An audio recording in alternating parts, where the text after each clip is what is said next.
Good evening, everyone. Welcome to FGM eCast. Good evening, everyone. Welcome to FGM eCast for your Tuesday night. That means we're Oz Pro Am Sim Series, and we've got a live cover for you tonight with lockdown in Melbourne. We're at the home studio again, but that doesn't mean anything other than we're headed to Spa for the last round of the Oz Pro Am Sim Series, and it is down to the last race for the title fight tonight. Who will take it out? In 70 minutes around this iconic track, we're going to find out who will be crowned Season 3 champion of both the Pro and the Am sections of this series, and both titles are still on the line. So let's run the intro. I'll be joined by Scotty and Carl Withy tonight, and let's get started. Thanks for joining us.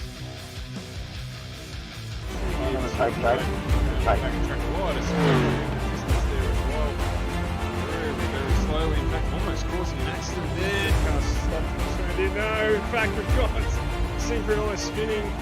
They're driving there from everyone to make sure that we get through.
Good evening, everyone. Welcome to FGM eCast, presenting the Oz Pro Am Sim Series live from Spa, one of my favourite tracks in the world.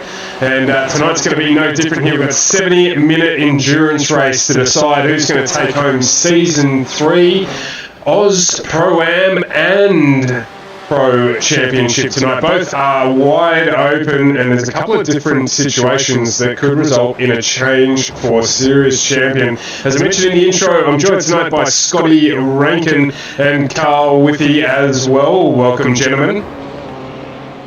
Good evening, Mr. Stewart. A lovely Tuesday evening, and indeed the final time for this season. Let me just shed a tear. Carl, are you shedding tears as well? Absolutely. It's a shame to be getting an extra night off on the week, but no, it's been a fantastic series to call. It's been really good fun to have this one going. Absolutely. So we've got open qualifying tonight as usual. It's just on board with Luke Turner. They're just running a little wide in a corner that I'm sure will catch out more than him tonight.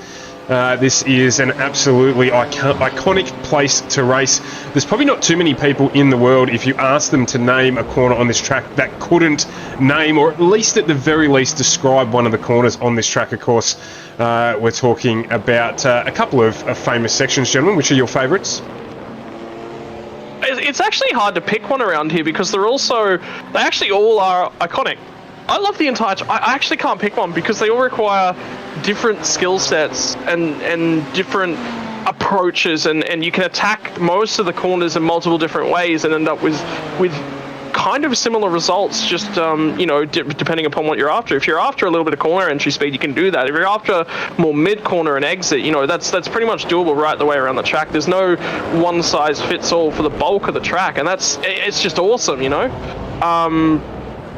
Honestly, who can go past Eau Rouge Rodillion, though? It's a really, really tough section of the track. The cars are completely and utterly at their peak in terms of performance, and I was chatting to a few guys, actually, who are currently practicing starting to practice in the warm-ups for the Spa 24 hours, and something that normally you can do quite easily in GT3 cars, which is go flat through Eau Rouge and Rodillion, you can't anymore with some of the changes to the cars.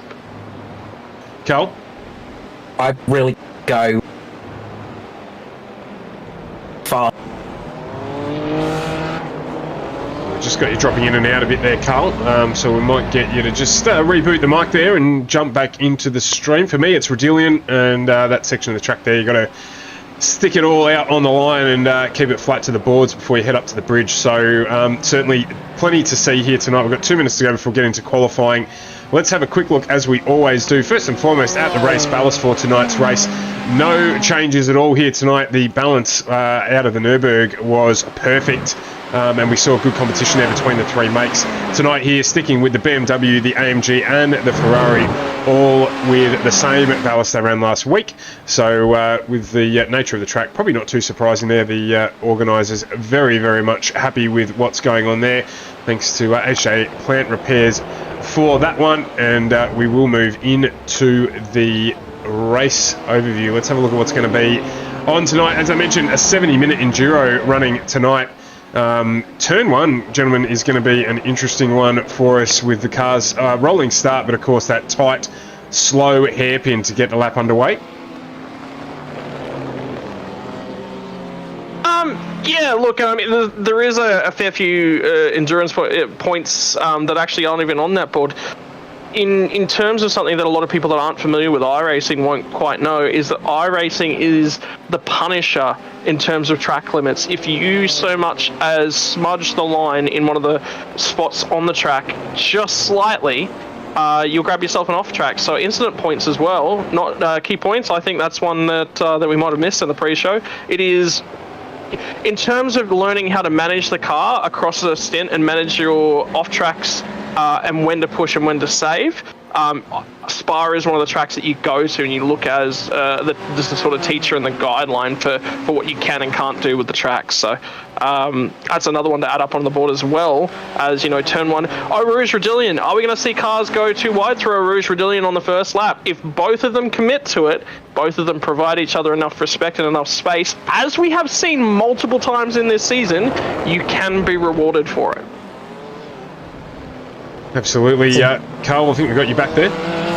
Yeah, hopefully back now, so fingers crossed. Yeah, the big thing is up at the end of Radian, it's getting onto the Camel Straight and getting that run down that big, long straight, getting down to Le Combe. Really, really important part of the track. If you get that right, you can really win yourself a race.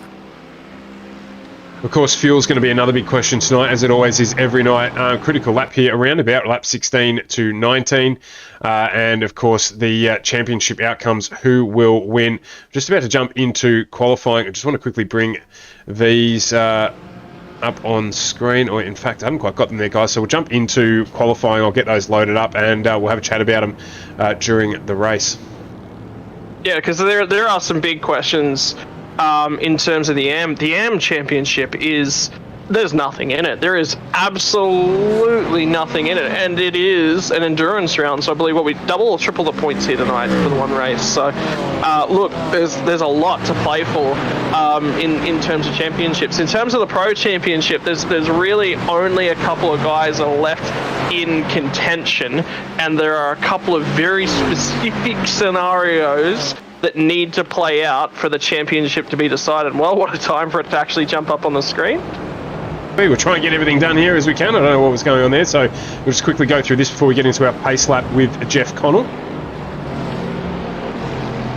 Yeah, look, I mean, Jeff, he's had mostly in terms of consistency, he's been the real standout in the show so far this season. He's got a 209-point drop round up his sleeve. So if he scores any less than 209 points, he will basically effectively use that 209-point drop round. From there, the scenarios that effectively need to play out is that Luke Turner must finish in first place to steal the win away from him, and Jeff Connell must, I believe, finish outside the top 10. That is the scenario for Luke Turner to take the winning class away. In terms of the championship picture for Ross Rizzo to take it away, he would need Jeff Connell to finish 11th or lower. He must win, and Luke... so basically, Ross Rizzo cannot win the championship if he finishes third. Luke Turner is in that exact same scenario.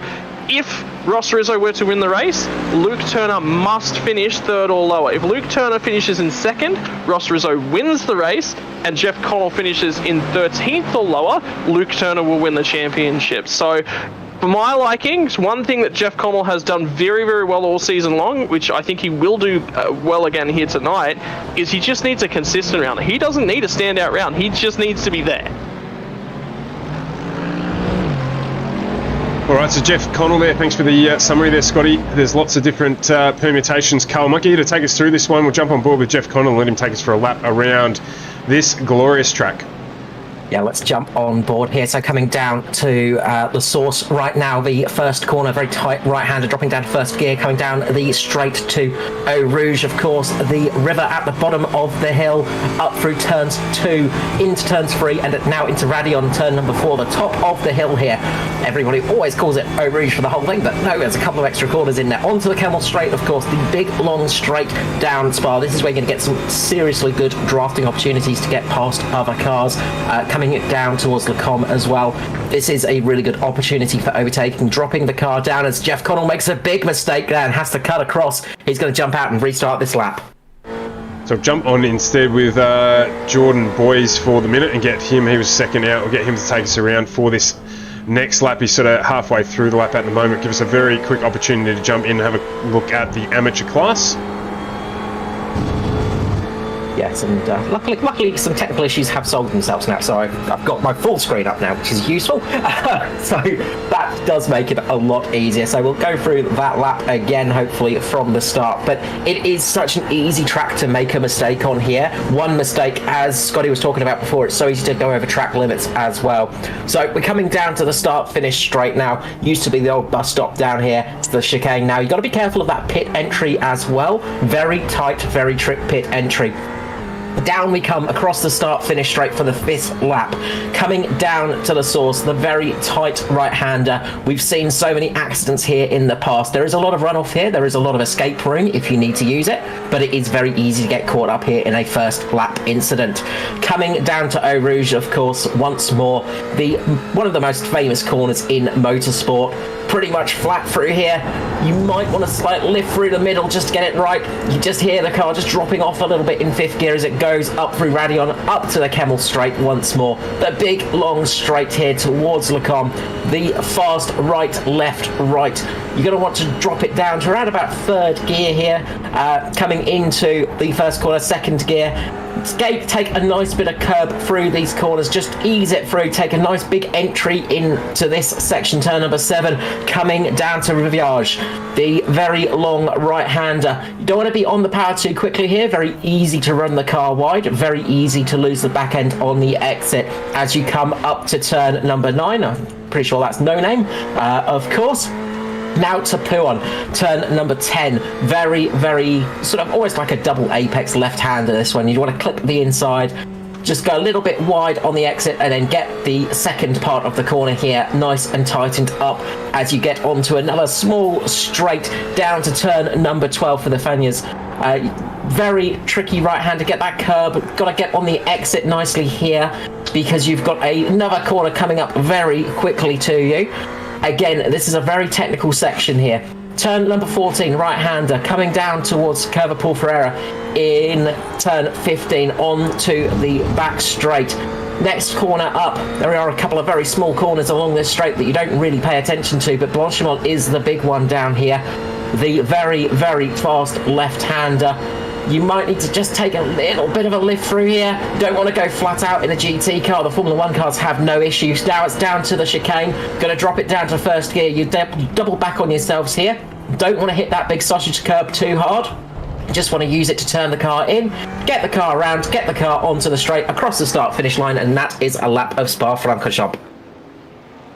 Good lap 30 that there as well from Jordan Boys, jumping straight up into 2nd place at the moment, provisionally after 1 lap. A great effort there on semi-cold tyres, shall we say, but he's done a ripping effort to get that one across the line, and he'll go around again and see if he can improve. At the moment, Shane Wallace on pole position in the 97 car, if it gives you any idea on where he is headed. And we've got Luke Turner as well, currently sitting there with a 2:17.53, so quite tight at the front at the moment. Josh Fitt just behind them with a 17:57, so really, really tight at the front of this one with 2.5 minutes to go, so guys will get around for one more fast lap. So we'll just very quickly take a look at the amateur series standings as they are at the moment, just to get a rundown on where that is before we get into this race. So as it stands at the moment, Dale Breed in the lead. He's been there all season, so be looking to lock this one out. He just needs to beat Daniel Webster, who's been performing really well this season in the amateur class. He just needs to beat Daniel Webster, and he will take home the championship, or there, as it says, finish very close behind. Daniel Webster needs to outscore Dale by 134 points, so Daniel will be looking to finish inside the top 5 if he can here tonight, and hope that Dale Breed trips at the final hurdle, but at this stage that one very much Dale Breed's to take away if he wants to close it out. I mean, in any championship, it's always the last round. You kind of can't. There was 2 other names that were on that graphic there that I do want to mention. Is Liam Caplice was one. I didn't actually quite catch the other, which I'll grab up here in a moment. But it's the last round. Derek Audie, sorry, was the other one. Could still stage an upset. It is the last round. It is Spa-Francorchamps. Could we see too many track limits violations decide that championship? That is still an outside possibility. Don't forget that one, because it's going to be a long old night. Those Beamers, in particular, are going to burn some front-end rubber, and I have a feeling that through No Name, Puon, there's a whole host of corners where those guys can just jump on the power a little bit too aggressively. That thing plows wide. They pick themselves off and off track. 70 minutes around here, boys. Don't discount that little fact, eh? Yeah, it's a very good point. Thing to look out for as well here is it's such a long track as well. It's a 7-kilometer track, big long track here. If you make a mistake and need to get a repair done, it's a long way around. It's not as bad as the ring, of course, but it is still a very long lap to recover on. You have an accident early on, it can absolutely devastate your night as well. Just looking here, we've got Merc, Ferrari, BMW, Merc, Ferrari, BMW as our top 6 cars at the moment, as Paul Mansell just gets that one out the way and pops a Ferrari on front on pole here at the moment. He is going to jump into pit lane. He is there, so the time here is almost done for these guys to get around. The 97 here is just going to get across the line in time. He was knocked off the top step there as well. Can he improve to get rid of Paul Mansell? Just waiting for the time. I don't think so, no. So it looks like at this stage that Paul Mansell might be on provisional pole here. Not sure what sort of extra time they'll allow here. They allowed a lot of time. I think it was a couple of rounds ago. We saw guys getting a full extra lap in with no problems at all. So there's a few out still. Jeff Connell, he's about to come across the start-finish line to finish his lap. And he's got a few green sections there as well. So he's set to improve, I think, in the Merc. Goes to P6. And he goes to P3, in fact. Was it 217, P3? Okay. Yeah, jumped right up there with the 217.25. So he'll be wrapped with that one, just coming up next to Matty Carlione and just saying hello. Tim Audie's still out on track as well. Looks like he's still going in that one, so he could improve. He had a really strong performance last week. Got unlucky, however, at the ring, which happens to many drivers. So he's looking to improve his position from 9th. And we'll see how he gets out of this one as he gets into the back half of the lap, back third of the lap, in fact, as he's heading down towards the best bit of the track, in my opinion, and see how he gets it done up in the bus stop. He's just following along Hayden Jackson, who's currently sitting 24th with a 219.58. Great camera angle, that one. I love it. Absolutely love it. Oh, wow, it's Hayden. First of the commentators' call. Curse. Yeah, first of a few moments we're going to see it Blanchimont. Do you know why it's called Blanchimont? Because of the white-knuckled grip you have to take it. Blanchimont means blanche, French for white. So Blanchimont, white-knuckled grip. That makes sense. Makes sense indeed. As Tim Audie just moves up into 8th position. So we're getting through there. Richard Brookfield just managing to get across the line. It looks like he's had a couple of issues there with off-tracks through his qualifying session. But watch out for him, Richard, a really strong and consistent performer throughout. And I just noticed here we've still got the 97 currently doing his final lap as well, just trying to knock Paul Mansell off at the top there, who pipped him at the post by 3/100ths. He's coming down in a bus stop, and has he got it done here? A couple of pink sectors there, or purple sectors there, so you'd expect him to improve. And it looks like he has, so 2:16.75 if you don't mind, just knocking 3/10 out of the lap and moving up onto pole position. I was about to say, was he the only one to go into the 2:16s just then? Yeah, 2:16.75, spot on. So yeah, that's the only driver in the 2:16s. That is an impressive lap. That's qualifying there done. Thanks to HJ Plant Repairs, and thank you to them for their ongoing support in this series. If I'm understanding correctly, they will be back for next season as well, which we love. So thank you to Hayden Jackson and his business there for sponsoring the series from the very beginning, and he will be back for season 4 as well. Just waiting for things to tick over here before we bring you the Simracing.com grid for tonight. And another mention as well to 93PC, Bridgestone Select and AJ Insurance Services for their participation in this series this season. It has been, I think, probably without any doubt, the best season of Oz Pro-Am so far. And season 4, from what I understand of the planning, looks to be even better. So looking forward to getting back into that one in July as we wait for these things to tick over and we get back into it. While we wait, boys, tips for tonight? I mean, he's on pole. I've been around, I've watched him drive so many times, and every single time he's impressed me, not only with his raw pace, but his ability to fuel save. Shane Wallace, I've seen him race in a few series. He can drive at the same pace as all of those around him, but burn a heck of a lot less fuel. So that's going to be the key tonight. And one of the other keys we actually haven't discussed that we'll discuss at the end of this gridding phase is probably the pit lane, because going to have to be a few trips down there. Ooh, and she's a long one. A lot of time lost in pit lane, so if you can save that fuel, you're going to save yourself a lot. A lot of people are going to be looking for that 2-stopper tonight, because yeah, it is a very tricky pit lane to enter as well. That's the other big thing. Entry and exit of this pit lane can be tricky. It's very tight, and it is easy to get caught out as well. So let's run through the grid. It is Shane Wallace on pole position with Paul Mansell on the front row next to him. A great qualifying effort from both of them. Jeff Connell, Ross Rizzo on row 2 with Josh Fitt and Luke Turner on row 3. Just to remind you, Connell and Rizzo combatants for the lead of the championship here potentially.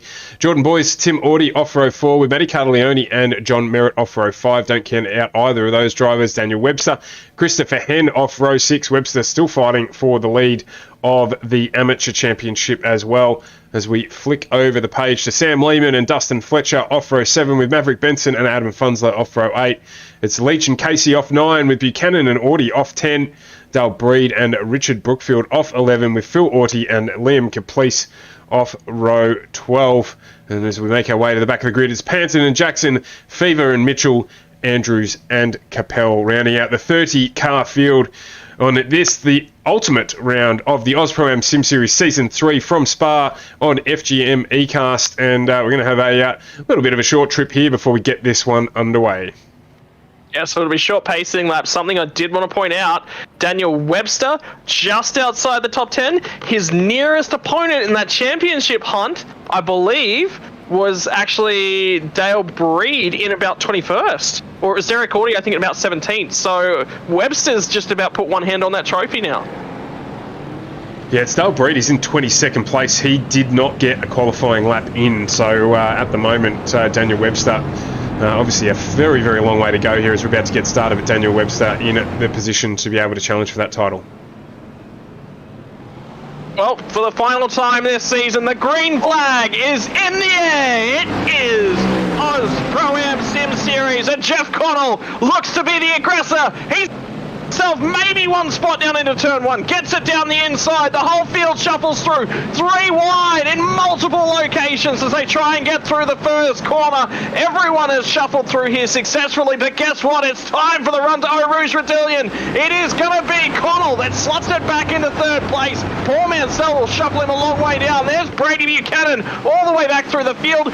No one has the cojones on the first lap to go 2 wide through Eau Rouge Redillion, but now it's the run down the Camel all the way to Lake Coombe, and Shane Wallace has to go defensive because Paul Mansell wants a piece of him, and Jeff Connell's going with. There was a little bit of contact between Guy Leach and Mike Casey down in into the chicane, the last chicane, that bus stop on the start. So they had a little bit of a tap, but nothing too bad for those guys, not too much damage.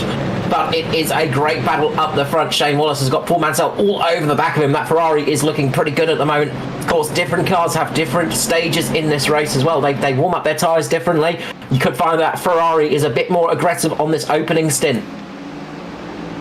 Driver's got to be careful. Oh, there's a big squiggle there as well for Wallace on cold tyres. He's off down onto the outside of the corner. I was literally just about to say, guys, got to be careful coming through here. He's no mean driver as well to get caught out there, but the guy's cold tyres is going to be tough through that first corner, and we see it there from one of the pros. Yeah, loses 6 spots. Now they'll come through here, look to turn it up towards one of the slower sections of the track again before they start to build the speed once more. Heading down into Campus, then Stavelot, then it'll climb up towards Blanchemont. And if I'm going to be honest, I expected Blanchemont to be the big bust up on the opening lap. So you keep your eyes peeled. Mansell inherits the lead. Jeff Connell's championship hopes continue to grow with every corner they pass so far. He's got Luke Turner right in there underneath his real wing. Don't count out Ross Rizzo behind him. So Turner's grabbed a couple of spots here. Everyone looks like they're going to get through. Blanchemont fine on the first lap. Shane Wallace breaking deep into that corner, getting past one of the Simracing cars there of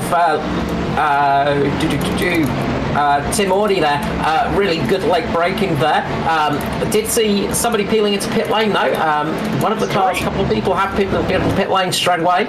So, interesting little bit of strategy call there. Yeah, it was Caplice, Andrews, and Turner who jumped into pit lane as well. So, on the first lap out there, obviously not going to be able to fuel to the end, but maybe just getting out of the pack. They will have to make 2 stops here no matter what. So, let's see how that plays out for them. And I was just watching Daniel Webster as well with that start. Of course, the Pro-Am Championship hopefuls. He almost had a big moment with Maverick Benson and John Boyes, very, very close fighting down there. So he got lucky. There was a little bit of contact, but no damage done. So it's something you got to watch out for as well. You've just got to keep out of accidents with the championship involved at the final stage and the final hurdle. Something to consider as well as what class the drivers around you are in. If Maverick Benson and those guys are going to send it down the inside of Daniel Webster, he's got to be cognizant that they are not racing him for position. Interesting to note that Shane Wallace already starting to grab a few positions back. He's all over the rear end of Matty Cartaglione, and a staunch defender as Cartaglione gets through Pouon this time without any worries. Cartaglione, on the other hand, still manages to hang on to it, so he's actually going to hold on to the place here. That's good defending. No, Wallace is going to set it around the outside, and I think he's got this move stuck around the outside. He has, and just to touch on your point in the pre-race there, Scotty, already lap 2, and both Wallace and Cartaglione will both have off-track points for running wide there, and it's very, very early on when you consider that first lap around and second lap around, both of them have run wide at that point on the track. Wallace was off the track for such an extended period of time. I wonder if he didn't pick up 2 as well. It's only indicating 1 at the moment, but you're right, he may well have picked up 2. We know that the system that we use not always the most accurate. As Matty Cartaglione will get another one there. So he's already racked 2 in the queue. So we were talking about it earlier. These guys are going to have to drive a little bit more conservatively. So doing that at the start, keeping those points up your sleeve where you can push and cop a point without a penalty is definitely something for these guys to consider as well. Yeah, it's really important. Go ahead, Carl. Sorry. It's really important to be aware of the sort of positions you're fighting for. I was just talking, as you were talking about before with Daniel Webster, he's got a lot of drivers around him at the moment. He's got John Boyes all over the back of him. So he's just got to be a little bit careful in that battle because he doesn't want to get caught out fighting a fight he does not need to fight. He needs to be looking at the championship, not just little fights on the track, but try telling a race driver that. Well, something else to consider is that at some point he is going to come across to other drivers and he does need to maintain a margin. More drivers starting to shuffle themselves down through pit lane. So that is John Merritt? No, and it is John Merritt, you're right. And also Dale Breed, his competitor, being the competitor of... my mind's gone completely blank. Daniel Webster, my apologies there. That's Daniel's main competitor for the championship, currently leading the amateur series. He's already jumped through pit lane, so an interesting strategy there from Dale Breed. Beautiful move just then from Tim Audi up through Lacombe. He managed to get past Carlione. Very, very well done. Nice and swift little move in that Ferrari. Yeah, Tim Audi had a fantastic race last week. He got taken out. Or sorry, I shouldn't say he got taken out. That implies the wrong thing. He unfortunately DNF'd the race with some damage. But he was really, really quick, if you remember last week at the Green Hell, and just getting unlucky during the race. So no surprises here that he's strong again this week. I'm just starting to wonder if Matty Carlione is just going... He has pushed the fuel strategy a few times right throughout the season. Couple things to note, as we're actually seeing Wallace all over the rear end, and I believe that's Ross Rizzo that we're looking at. So it'll be down the inside of Ross Rizzo, and that'll leave Cottle ahead of him. So that's Shane Wallace back up to third position, albeit with Luke Turner offering assistance to him by peeling off and out of the pit lane as well. So yeah, something to consider as well is that Carlione has tried to go long on fuel a couple times this season, and remember we were talking about the BMWs always burn up their front end tyres, so I wonder whether or not he was saving. Given the way he was racing Shane Wallace though, that says otherwise. Yeah, absolutely. That big bustling Beamer, we've spoken about it all season, and it doesn't mind consuming tyres. I guess they know there's always more, but yeah, not necessarily helpful at these sorts of tracks. So we'll see how the guys go there. Also, you might have considered that he's now showing 5 incident points, so maybe just backing off a little bit here, understanding that he can't spend them like they're free. To a point that was mentioned by Jack Boyd, was that 2 seasons ago in terms of Ozpass? The last time that they were actually here at Spa-Francorchamps in the GT3s with the fixed setups. And something that he said still rings true to me is bank them up, bank them up, bank them up. Use them when you need them, because I think he said is if you use them wisely, they're worth to the second of worth a bonus to the count of 1 to 2 seconds a lap. Of extra track limits that you can abuse if you've got them banked up. Christopher Henn there just making a beautiful pass on Joshua Fit, getting through Lacombe. But yeah, absolutely, that's one thing you need to do in motorsport. You have to think about it's not necessarily cheating, it's just flexing the rules slightly to be in your advantage, which is the way that every motorsport team goes about motorsport. Everybody is looking for a way to gently bend the rules in the right direction to make it work for them, and if that means just taking a little bit of an odd line on a couple of laps just to help you out, and sometimes you can do that as long as it's within reason, of course, and you don't end up getting a slowdown. But there are a few spots on this track where you can just push a little bit of the limits and gain a good second on a lap. On board here with Liam Caplice and Adam Funslow. So my apologies, Matt Andrews and Liam Caplice down in 23rd and 24th. Matt Andrews up 5 spots from his qualifying position, so just making his way slowly through the field. We've basically got pit stops now for every driver from 20th through to the rear of the field of 30, and we're now seeing a huge train of cars jumping into pit lane now, actually. This is a very interesting strategy. So we're on lap 4. Basically, drivers 1 all the way through, I think, here to 19. They're going to jump into pit lane. So they'll be able to get a full tank of gas from here and potentially do another single stop to get to the end of the race. Yeah, that's pretty much bang on for the strategy there. And of course, these cars, you have to remember, they start on a little bit less fuel. They only have 20 litres, I think, in the tank for the first run. So they're a little bit lighter on fuel for the first run. So they just have to basically have a very short first stint, and then they can put all the fuel they want to on board. Of course, you might take a little bit less fuel in this pit stop, just so you can jump ahead of a few drivers and get yourself some clean air, and then come in a little bit earlier for your next stop. Which is exactly what Shane Wallace has done here. He's jumped 2 cars, and he is now up into 2nd position, and just chasing down Luke Turner, who's 2.5 seconds up the street. Yeah, Luke Turner having a very quick stop. He was stationary for about 14 seconds, so he took a very minimal amount of fuel on board 3 laps ago. So he just chucked some fuel on board just to get him up to the next stage of his strategy, but it's given him some good clean air, and he's effectively got the race lead at the moment, but he will have to pit a lot sooner than the guys around him. That's what I was going to ask, Carl. What was the exact number difference between him and, say, Shane Wallace? So second. Shane Wallace. In pit lane. Yeah, so Luke Turner was about 14 seconds. Shane Wallace was 17.5 seconds.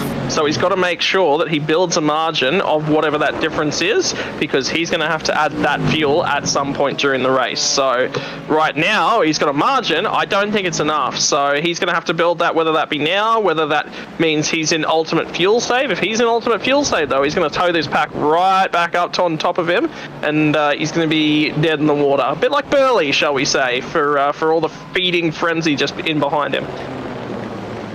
That's one thing that BMW does well. That's punch a nice big hole through the air, and you've got some nice straights here at Spa, so there'll be a few drivers quite happy to have a BMW in front of them. Just jump back here to Christopher Henn and Joshua Fitt. They're tied in this battle still. They went into pit lane with a very small margin between the two and have come out exactly the same, with just a 10th between them in their total pit stop times. So this is the battle here for 9th, even, and 10th. And jump back to 15th and 16th position, Daniel Webster and Dale Breed. They are on track fighting with each other at the moment. Daniel Webster is just ahead of Breed. Daniel Webster was stationary in the pit lane for a little bit longer than Breed as well, but they are right next to each other on track now. We saw Breed coming in quite a bit earlier as well. Daniel Webster waiting to pit for the latest possible pit, and you can see the difference that clear air has made for Breed, because it has given him the opportunity to jump up a fair few positions. I think one of the biggest things that is actually done for Bree is, like, in terms of those early laps when you're trying to really cycle some temperature into the tyres, it's given him the ability to spot his braking markers. He doesn't have to judge it based off all the guys around him. Now that everyone's tyres are up to temperature a little bit more, everyone's braking markers and everything's a little bit more consistent, there's not so much of a pack. If you think about driving when you're pulling up to, say, a set of traffic lights, everyone sort of slows down at slightly different rates, and you got to try and make sure that you prepare yourself for that little bit of a buffer zone, as Webster's going to send it down the inside here. Doesn't quite get the move done, wasn't far enough up. The toe wasn't big enough for him on that occasion. He's trying to put some cars in between himself and Breed. Gets another run here. He's going to have a look.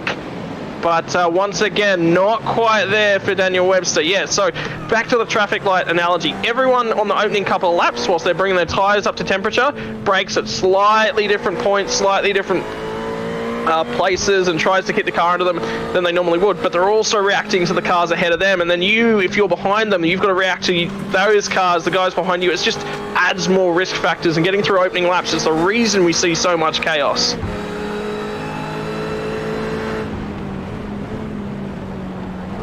Yeah, absolutely. It's a big part of it, of course. And the other thing, of course, is they are different cars. So each car is got a slightly different braking zone for it. They handle different through the corners. And when you're caught up in a bunch of cars, when you're caught up in a lot of traffic, that can really catch you out. As Matty Carleone just made a bit of a mistake, and he's going to have Tim Audi all over the back of him as they come through Blanchimont. And Audi is going to be right on underneath that BMW. He's going to be sitting there getting a nice bit of a tow here down towards the final chicane, down towards the bus stop. He's not going to make the move here. It's a very tricky corner to overtake on, but it's going to lead him up very well up to the Camel Straight.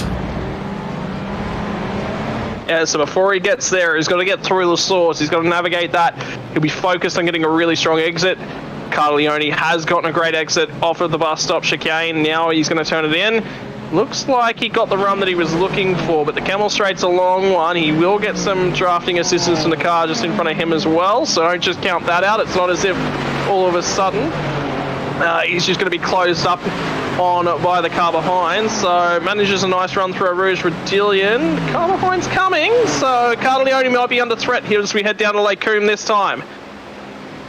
See that big draft happening now. Carleone covering the inside. He's going to make Tim Audi go around the long way, but Tim Audi's going to have the inside line for the next corner, and he's going to get that position made. Carleone tries for the undercut, tries to get back underneath Audi, but can't quite make it happen. Nice move there from Tim Audi. A good bit of driving, because as well, if you have a look at the way that those cars came out of the source, all the way back down at the start of the Camel before they even went through Arouge and Rodillion. Cardleone had the advantage there, so Audis had to build the run.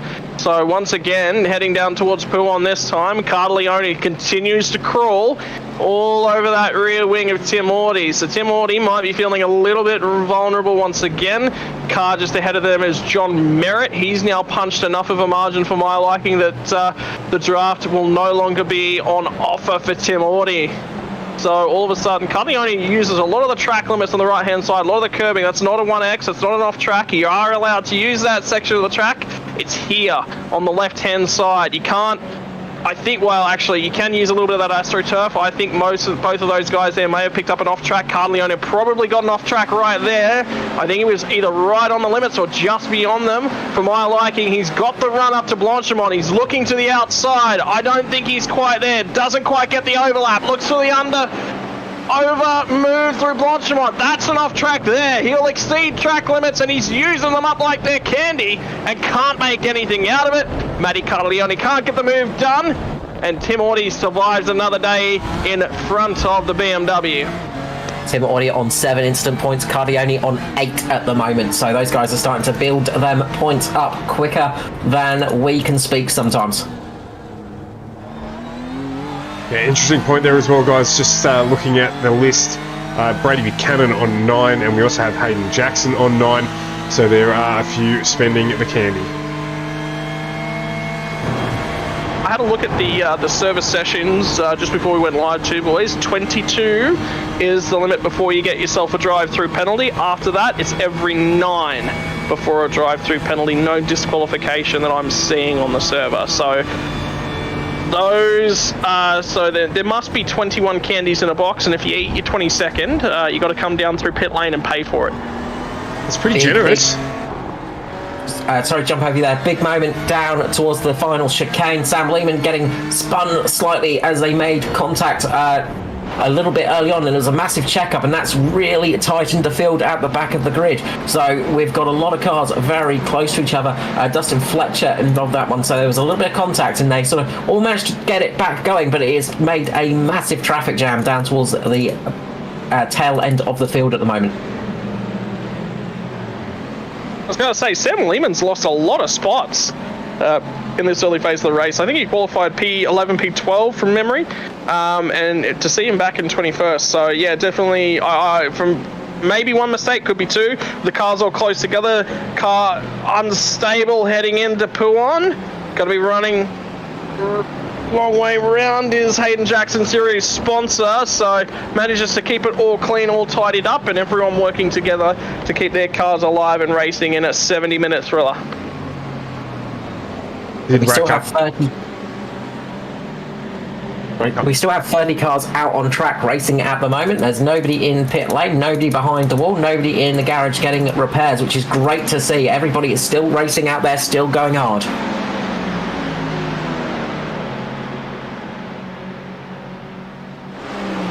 Sorry, yeah, I was just going to say there that he did rack up another point there, and you were right as well, just back a little bit ago as Jackson racks up another one there, that Cardleone did get one incident point on that exit, but did manage to save himself getting up that second one, Scotty, when you were on the battle earlier on this lap.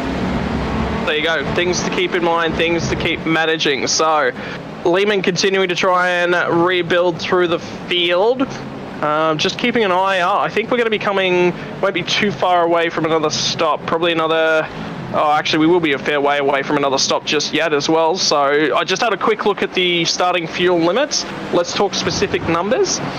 Fuel burn, so BMW and Mercedes both have the same tank size and same starting amounts. They both started with 20 litres on board, which netted them effectively 4 laps worth of fuel. Ferrari, 19 litres on board, exactly the same as well.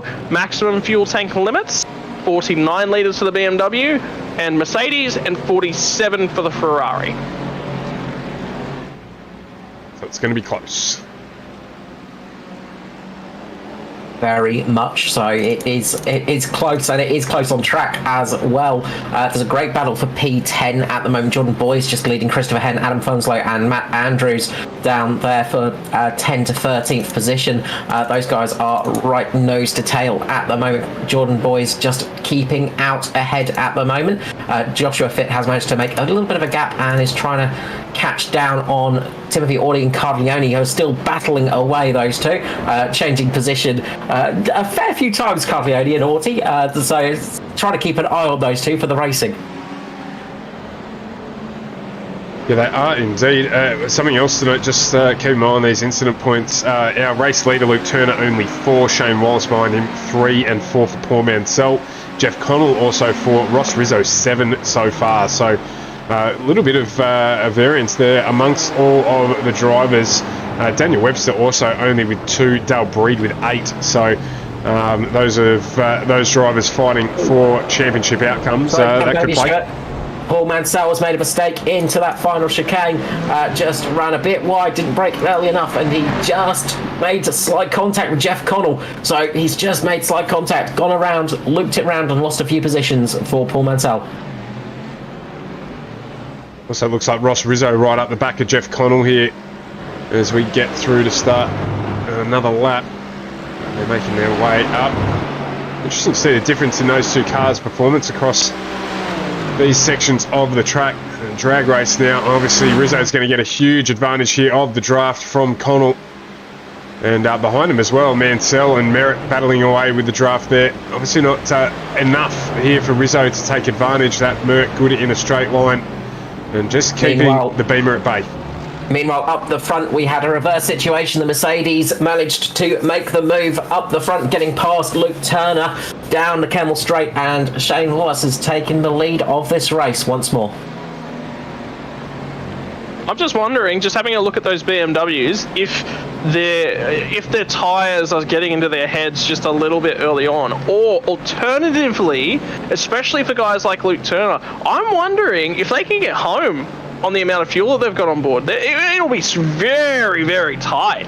Because remember, they stopped on lap number 1. There's a couple of guys throughout the field that stopped on lap number 1. Dale Breed is another one of those guys I'm thinking of that pops out to mind. So I'm wondering if they've sacrificed a little bit too much to make it home. Now, the BMWs can save a little bit more than some of the other cars. So there's an option for those guys, if they're smart about it, and they're smart about where they're running on track and who they're fighting, and when they're fighting, that they might be able to get home, but only if they use their heads.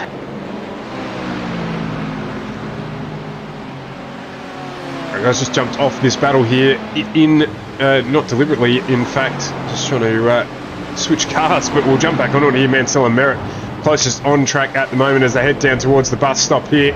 It'll be Merritt trying to position himself, if he can, to get this run up to turn 1. He won't get much done here, but he want to be nice and close to that Ferrari as they head across the start-finish line to start lap 11 of this race. And just dropped away a little bit there, Merritt, not quite getting the drive out of the bus stop. So Mansell will enjoy a little bit of a breather as they head back up towards the long straight.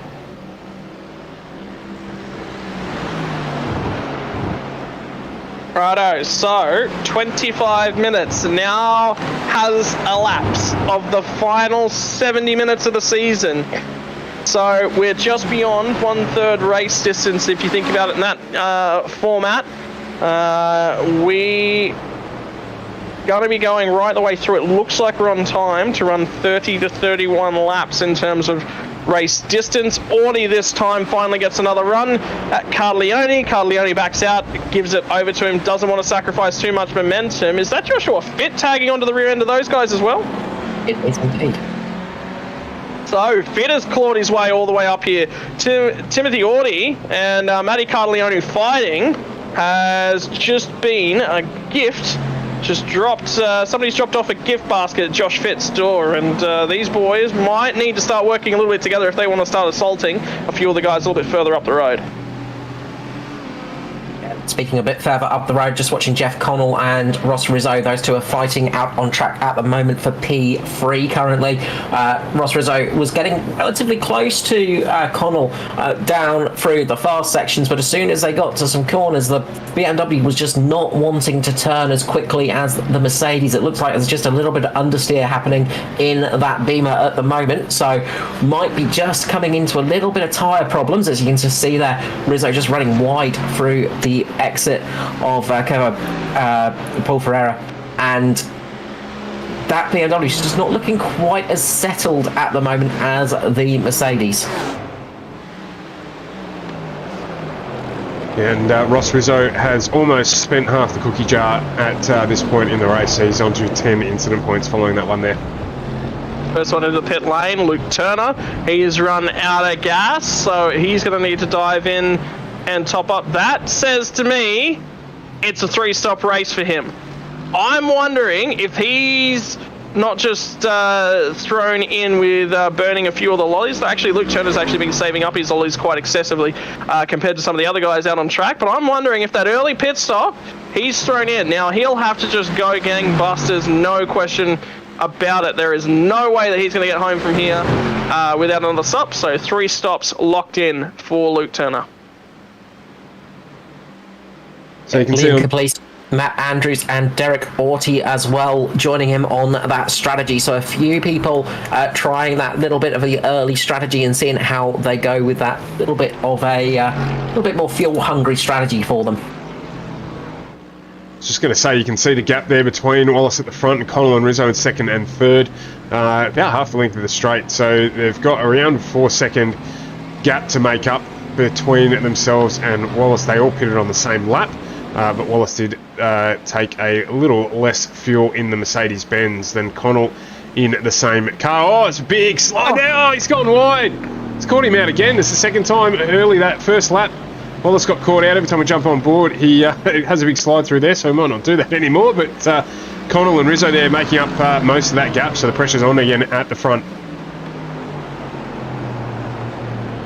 It's nearly an unforced error. I've seen a fair few races from this guy, and honestly, I've only ever seen him have a moment like that 3 times, and 2 of those have been tonight. So, admittedly, I'll give him a break for the one that was on cold tyres, but that's an odd one. I mean, he's just slightly misplaced the car and caught the grass.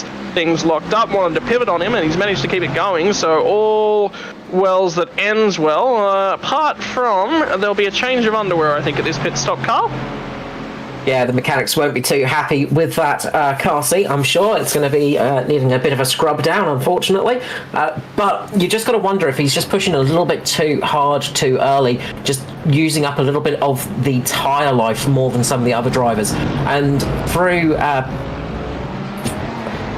those very fast corners, through Puon, places like that, you're going almost flat through its corners. It's a very, very fast turn, and if you start to get a little bit of tyre wear, start running a little bit wider than you would expect, it can catch you out very quickly. So we've seen some great pace from Wallace, but maybe just pushing a little bit too hard too soon and just eating up a little bit of a tyre a bit too quickly. Just taking note as well, a completely useless piece of information, but I can't remember the last time I saw 2 clean-skin cars on at the track at the same time. We've got basically good and evil here, with the white Mercedes of Wallace being trailed by the Batmobile, the black Mercedes of Jeff Connell as well, so quite an unusual thing to see at the front of the race. Now, for the Pro-Am Series, Dale Breed has come into pit lane once more. So Dale Breed is in pit lane for his second stop. So he's going to be looking at the free stop strategy as well. So we're going to see how that one plays out for him. Daniel Webster still out on track. Currently running in something that pops to mind about that stop strategy was Turner was in last lap, wasn't he? Yes, he was. Yeah, so Dale Breed was originally on the exact same strategy as Luke Turner. So Luke Turner's come in a little bit earlier. I wonder if Dale Breed has done a little bit of saving.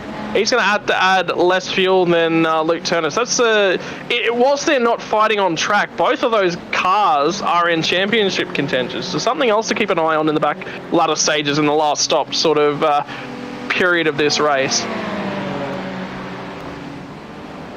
Well worth keeping an eye on all of that. One of the big things with that as well was remember, he was in the lead, Luke Turner. He was battling it out front and he wasn't following another car as well, whereas we saw Dale Breed having a car in front of him most of that stint as well, and that's going to help a little bit for the fuel run.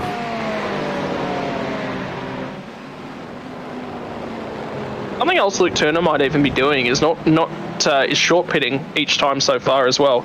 So that'd be something I'd be interested to keep an eye on as well, because if he's short pitting, he's putting less load through the tyres by having less fuel on board at all stages throughout the race. So, potential, but then again, you bottle yourself up into situations like this whereby you're pitting and all of a sudden cars on different strategies with different paces are all around you. I just want to pop in there, guys. It looks like Hayden Jackson there just racking up his 21st incident point at the front of this pack, with Luke Turner also running wide. He's now up to 14 incident points. I'm just wondering if Dale Breed might have copped a speeding penalty, because he was stationary in pit lane on my screen for 45 seconds. That was a 1 minute 10 pit stop for him, which is far too long to be stationary for an ordinary time, I think. So I'm going to go back and check on that one. See if the car went up on the jacks is my next question. Because tyres, the thing about GT3 racing is pit stops for tyres are about that same length. Hayden Jackson all over the rear bumper. That's Paul Mansell that's just popped out just slightly behind Luke Turner. That'll be Hayden Jackson's 22nd incident point, so he will be cycling through pit lane in the coming laps as well for a drive through no fuel. So if he's out of fuel at the end of this lap, he'll have to take fuel and then immediately cycle back down through pit lane. So Paul Mansell gets through there okay, manages to survive, but Hayden Jackson's taking to a few of the escape roads tonight. Yeah, he just got pushed wide there by the exit of pit lane and caught him a little bit unawares, but that's unfortunate for him. Yeah, just on that pit stop, Scotty, you were completely right. He took tyres on, so Dale Breed popped some fresh tyres on that car. Nobody else did. This is Liam Caplice on screen here, just doing his best imitation of a piece of seafood. We'll jump back and have a quick look at the replay of this one. I think we know what's going to happen here. He's going to grab a lot of the curb on the way up through here. In fact, grabbing way too much of it on the grass. Just upset the car a little bit there. It's going to push him wide, way too wide. And that's going to never end well through there. Just the back steps out, and off she goes. So where she'll stop, nobody knows. And that's going to be a big one. Not the place to crash. We've got Jeff Connell and Ross Rizzo in pit lane. Shane Wallace has stayed out, as well as Joshua Fitt and Jordan Boys. So a few people coming in now for their second stop. A few people managing to save a little bit more fuel and just take it a little bit longer. What were you talking about before, Scotty, with Shane Wallace managing to save fuel while keeping up some good pace? Well, I mean, you can save fuel and keep up good pace, but if you burn all that pace off by going wide through Pouon, it doesn't help your chances. So, yeah, but no, he's an absolute monster. So, look at that. He's had a mistake through Pouon. How much time has he lost? And Luke Turner's still right there. Oh, sorry, no, Wallace hasn't been through pit lane yet, so that's not Luke Turner. Actually, it looks a lot like Luke Turner. Is that Luke Turner? Behind it. No. No, Luke Turner's a bit further down the road. Luke Turner's about 35 seconds back down the road from Shane Wallace at the moment, so a big gap from those two. Joshua Fitt's just behind him with Jordan Boys, so two of the Ferraris out there still doing a bit of a longer stint on this one. I'm going to blame colour blindness for that one, boys, so we'll move on. So correct me if I'm wrong here, but Rizzo jumps Connell in the pit lane. Yeah, he does actually. So that's a good outcome for him as well. So both they're pitting on lap 14, and Rizzo makes up a position in pit lane, taking on a similar amount of fuel there as well. So entry and exit there being his friend. Yeah, I noticed Connell was about stationary for about 0.4 second, about half a second longer than Rizzo. So I reckon he's just slapped a little bit more fuel on board of that car. So I think that might be the difference there between those positions. And look, a couple of tenths of seconds in pit lane, it makes a huge difference. halfway point of the race now. Let's start to talk championship scenarios once again. Jeff Connell can see his championship rivals on the road around him as Shane Wallace begins his trip through the pit lane for the second time tonight. Joshua Fitt will be interesting to see if he follows suit. Indeed he does. So,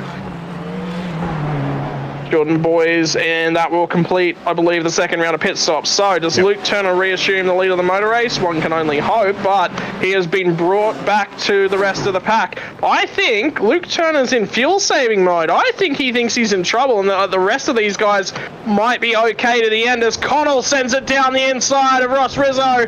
Not content to sit there and lock up the championship by following him home, Jeff Connell says, I want to win this one on track. Damn the point scenarios that I need. If I dominate them out on the circuit, the championship is mine no matter what happens. Watch the exit here. Shane Wallace is just coming out right in front of this, well, just beside this battle. It is neck and neck at the moment. You can see just exiting the pit lane right in front of Connell there. And this will complicate things as they go through a Rouge, begin the climb up to Redillion. They all get good traction. They have to lift off the gas there. Wallace is vulnerable on his way out of the pit lane. Jeff Connell's looking for a way by. But if there's somebody in Australian motorsport that knows how to defend, it's Mr. Wallace. Is Connell going to be able to send it on him? No! So Wallace gets an extremely great pit exit, manages to hang on to it the entire length of the Camel Straight, and it's going to be Turner from Wallace, from Connell, from Rizzo, from Mansell. That was a great little battle there. Even with no overtaking, that was so close between those guys to actually manage to pull the cars up and not crash into each other when you've got nothing more than a cigarette paper between you is serious amounts of skill. Also serious amounts of respect. They all respected each other right along and through the distance. Matty Cardelloni, something's happened to that man because he was a lot further up the order. Tim Audi right in front of him. This is heading down into Lake Coeur. Gets it loose on the brakes in the middle of the corner. Thing spits around. Everyone manages to check up. Just the only damage there will be to Cardelloni's pride and his current race standings and race prospects. So he'll be licking the wounds a little bit, but look, he hasn't had a shocking race so far this evening. One mistake's not too bad, and it's been a relatively good season for Matty Cardelloni. We have got some interesting news for Dale Breed. He's had a moment. I'm just going back to actually have a look, see Hang on, down the inside goes Connell on Shane Wallace. Manages to get it stopped. Connell isn't done though. Shane Wallace drives it around the outside at the entry to the chicane and manages to hang on to it through the second section of the chicane. Now the run down to La Source, and Connell is coming. He wants to be the leading Mercedes at the end of the Camel Straight. Last time through here, Wallace was slow off the runoff of Pit Straight. Now he gets a much better exit off of La Source. They're going to have to lift when they get to Eau Rouge Redillion. Is that aero weight going to be enough? Connell's coming. He wants it. He's aggressive, but he's clean about it. He is going to have another go for sure. This one is not decided just yet. I don't think he's close enough as they come off of Redillion this time by. Get a huge tow, but Wallace is getting a tow as well. And Mansell in the background there, getting the move done on Ross Rizzo, so he's moved up into fourth and very much in contention in this battle. Huge news for the Pro-Am Series. Dale Breed has had a big incident with Lachlan Capel down in Puon. Big incident there. Huge amounts of damage to Breed, and Capel, he's had to come into pit lane once more to get some repairs done. He has dropped right down towards the back end of the field. Well, championship standings start to tumble. We always used to talk about how one of the biggest aspects of an endurance race is the mentality side of it, the driver fatigue. How do you manage the race? You can't go 10 tenths for the entire distance of it. Some guys have tried, some guys have fallen short. Dale Breed's championship hopes might have just gotten flushed down the toilet, along with any of the toilet paper he might have been stockpiling down in Victoria. And we always say it, Scotty, I don't know if you've looked up at the clock there, mate, but 30 to go, and the last 30 minutes as Wallace runs wide there as well. I think just Jeff Connell followed him wide, but last 30 minutes of any enduro you do, is always where it gets. Would he have got a slow down there? Wallace really slow there. Maybe. Really slow. So Connell just takes that position, and the battle is back on here. I'm wondering whether or not this is a conscious decision from Shane Wallace and he's playing the fuel strategy. Then again, he just showed his nose once more as they come off the run off of Blanchimont all the way down the chicane. This could be Shane Wallace trying to make this home in terms of fuel strategy. It is a big ask, but it's definitely possible. Is he looking for a pit lane overlap? Down to the source once more. We've been talking about this battle every single time we've come to the corner. I tell you what, Paul Mansell had a sniff of the rear end of the white Mercedes coming through the source that time. He was that damn close. Now, the run down to Eau Rouge and Redillion. It's Connell, Wallace, Mansell, and Rizzo. Ross Rizzo is going to need a miracle for his championship hopes to ascend all of the race that remains, and once again Wallace and Connell are at it. Look at him. What we were talking about, Mansell was getting a sniff of the rear end of the Wallace Mercedes. Wallace is saving. Wallace is massively saving. There goes more Mansell. 100%, Scotty, you called it. He's definitely saving. Just rolled out of the throttle there with a fair old chunk of the corner left to go, and he is saving there with Paul Mansell going in front. He did pit 1 lap later than the group that he's with. In fact, 2 laps later than Paul Mansell. So let's see how this plays out. Well, that says Luke Turner, definitely big X over him. He's going to have to come down pit lane once more. I think the only guy who's even thinking about saving enough fuel to get it home is Shane Wallace. Is it going to be enough to jump all of these guys in the pit lane cycle? Luke Turner is definitely going to have to come down. He's going to have to take on 3 seconds more fuel than the rest of these guys unless he's saved enough, and he's not 3 seconds up the road, boys. What do we think of that then?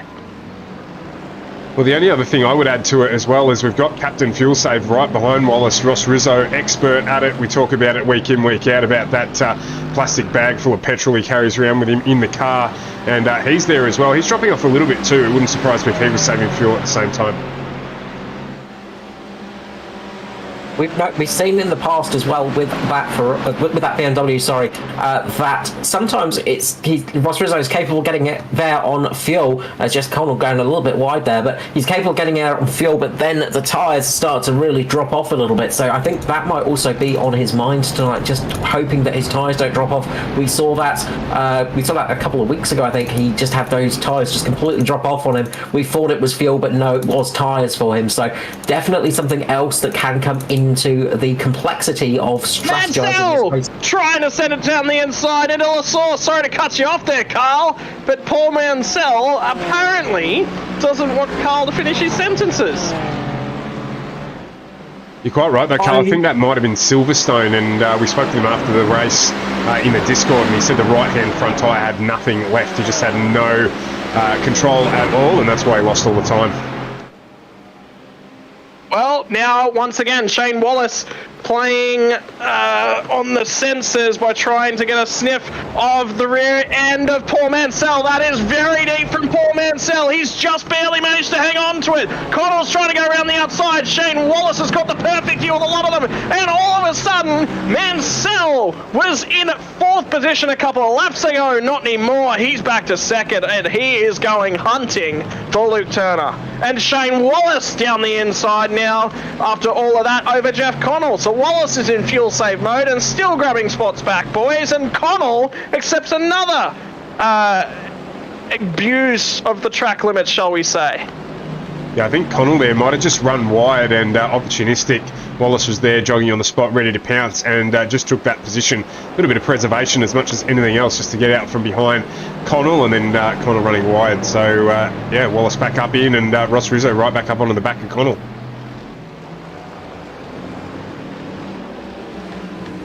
Oh, how's that AM split battle going, mate? Because we haven't even had a break at any stage so far this evening from the battle up front. I'm hesitant to speak at the moment just in case something happens up the front.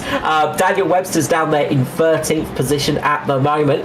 He's going to have to stop again, of course. I think he's going to have to stop again. I'm pretty sure. I think I saw. Meanwhile, Dale Breed is down there in 26th position at the moment from my data. So he's quite a lot down. So this is not looking good for Breed, unfortunately. He did manage to get some of those panels repaired, did manage to get some damage repaired, but that incident really caught him out and has really hurt his chances. How's Derek Audie running? Because he's the other one that's a question mark. He's, I think, a lot closer to Webster, but he's five, 6 spots behind Webster by the look of that one. Yeah, He's down there in 19th position at the moment. I think from the points position as well, it will take Lehman not to finish for Audie to actually take over from him. I don't think it's about necessarily as much the finishing positions on track unless one of them manages to win and the other one comes to the rear of the field. So at the moment, it's very much a Lehman Breed situation with that points gap at the moment, I think, covered by current position standings between Lehman and Breed. You're talking about Webster and Breed? Sorry, Webster and Breed, my apologies, yes. I was going to say, when did Sam Lee Sam's get been demoted to the demoted. MG? Yeah, we've just told him he's just been demoted and currently leading that championship as well. So commiserations and congratulations all in the same sentence. But no, absolutely. So with Daniel Webster there, currently I think he is in the ascendancy, one hand on the amateur championship. Well, from here, we were talking about how Jeff Connell only needs a clean ride to get the car through victory lane. Dale Breed needed a clean night just to keep the car in contention. He just needed to keep contact with Daniel Webster. Hasn't been able to do it. Well, let's not put the commentator's curse on him. Still hanging there. He's in the middle of a battle pack, but does he want to win the race? If I'm a betting man, I'll say that Jeff Connell still has aspirations to a high finishing position in this one. Yeah, it has so much to play for at the moment, and that's the thing, is you've got to think, am I thinking about the championship? Am I thinking about race win? Generally, race drivers, they only have one thought process, and that's winning. They are not known to be the smartest of creatures out there a lot of the time, and it is just basically win or nothing sometimes, but we do see them go into championship mode occasionally and think about the long term rather than the short term. Well, thinking about the long term, Jeff Connell sent it off through another run outside the track limits. He'll pick himself up another piece of candy from the box and gulp it down greedily. I'm wondering how many are left for him. Dale Breed through for what would certainly be his final service of the night. He's going to come out of pit lane, and the leaders are only going to be a couple seconds behind him, albeit with a couple of them still guaranteed to have to cycle through the pit lane, boys. That's his 4th stop for the night. It was 41-second transition, only 8 seconds stationary there for Dale Breed. And speaking of Sam Lehman, who may or may not have been demoted to the AM Championship, Sam Lehman demotes himself to the pit lane to serve his final stop. Daniel Webster will gulp that position down his gullet. Mate, it's if you're thinking about the championship sort of thing, it does sometimes do funny things to drivers. So just keep your eyes on Daniel Webster. He's got one hand on the trophy, but very, very easily we've seen crystal trophies shatter and fall from their mounting points before while standing on the podium. So that doesn't mean that necessarily he's going to walk away with a trophy, but he's certainly got one hand on it.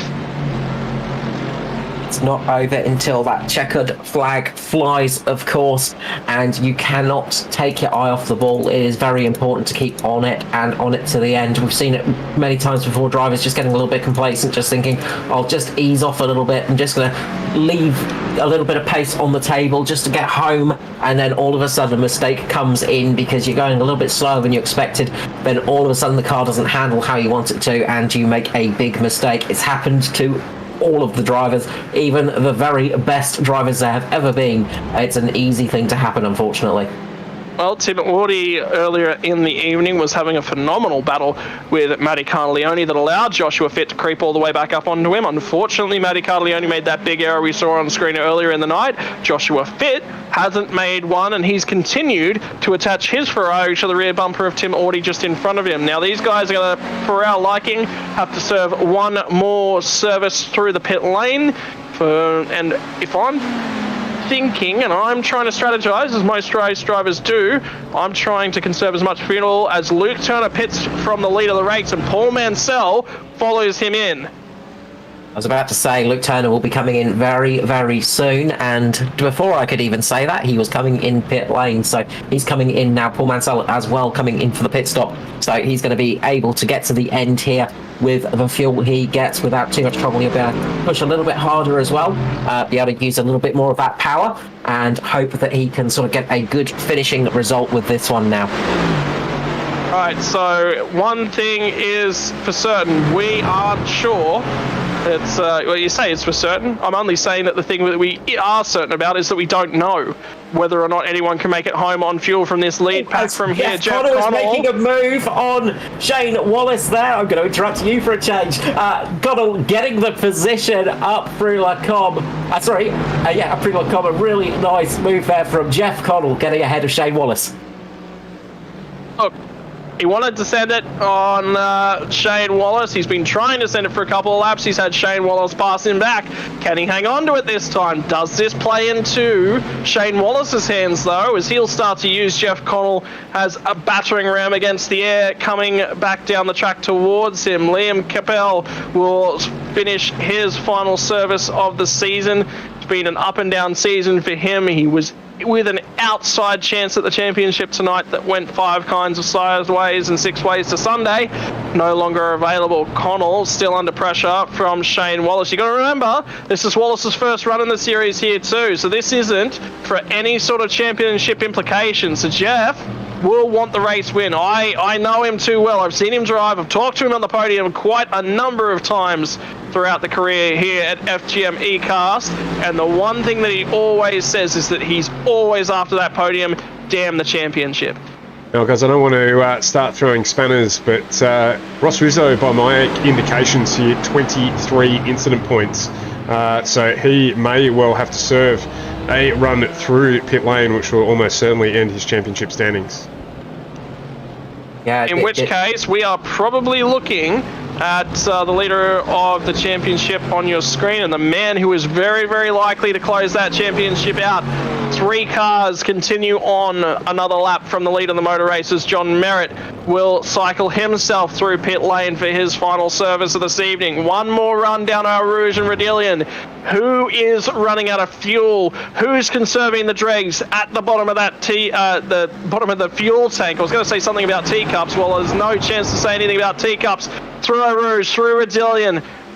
One of the fastest, most flowing sections in motorsport anywhere. Shane Wallace continues to pressure the rear bumper of Jeff Connell. Well, you were talking about using track limits, abusing track limits. Unfortunately, Shane Wallace, I'm not sure if anyone's taught you this, but there's no grip out there on the grass, son. I think his dad would have taught him something about managing to hold it out there, though. Oh, you're kidding me? Not even an off track for that one there, just that little venture down on Jim's mowing part of the circuit here at Spa, but Jeff Connell still out in the lead and doing a good job. The only question here is fuel. We know that Wallace was conserving, so Connell, on the other hand, not so much, but equally getting the easier run down the straights there. So we'll see how this plays out. Just under 17 to go here. So we've got around... What have we got there? Around about 7 laps or so left in this one. And Rizzo in with that too. He's just racked up another incident point off my count, so I definitely think, unfortunately for him, he's going to be taking a journey through the lane. Just trying to keep that BMW up. The tyres there, Carl, you touched on it earlier, tyres perhaps. Now the problem with that BMW, because he's dropping off very quickly off these lead 2 here. Yeah, on my calculation, he's on 28, so it's not looking good for poor Ross Rizzo at the moment. But you can see right now, Wallace is right on the back of Connell. It is nose to tail for these Mercedes. Connell has got to defend Wallace into the bus stop, into the final chicane. Connell manages to do it. Is we going to see any of these guys pitting? Not this time round. Connell gets a nice drive off the corner. Wallace was a little bit untidy through that section, lost a little bit of time there, but when you are nose to tail like that, it is not easy to get 3 cars through that section.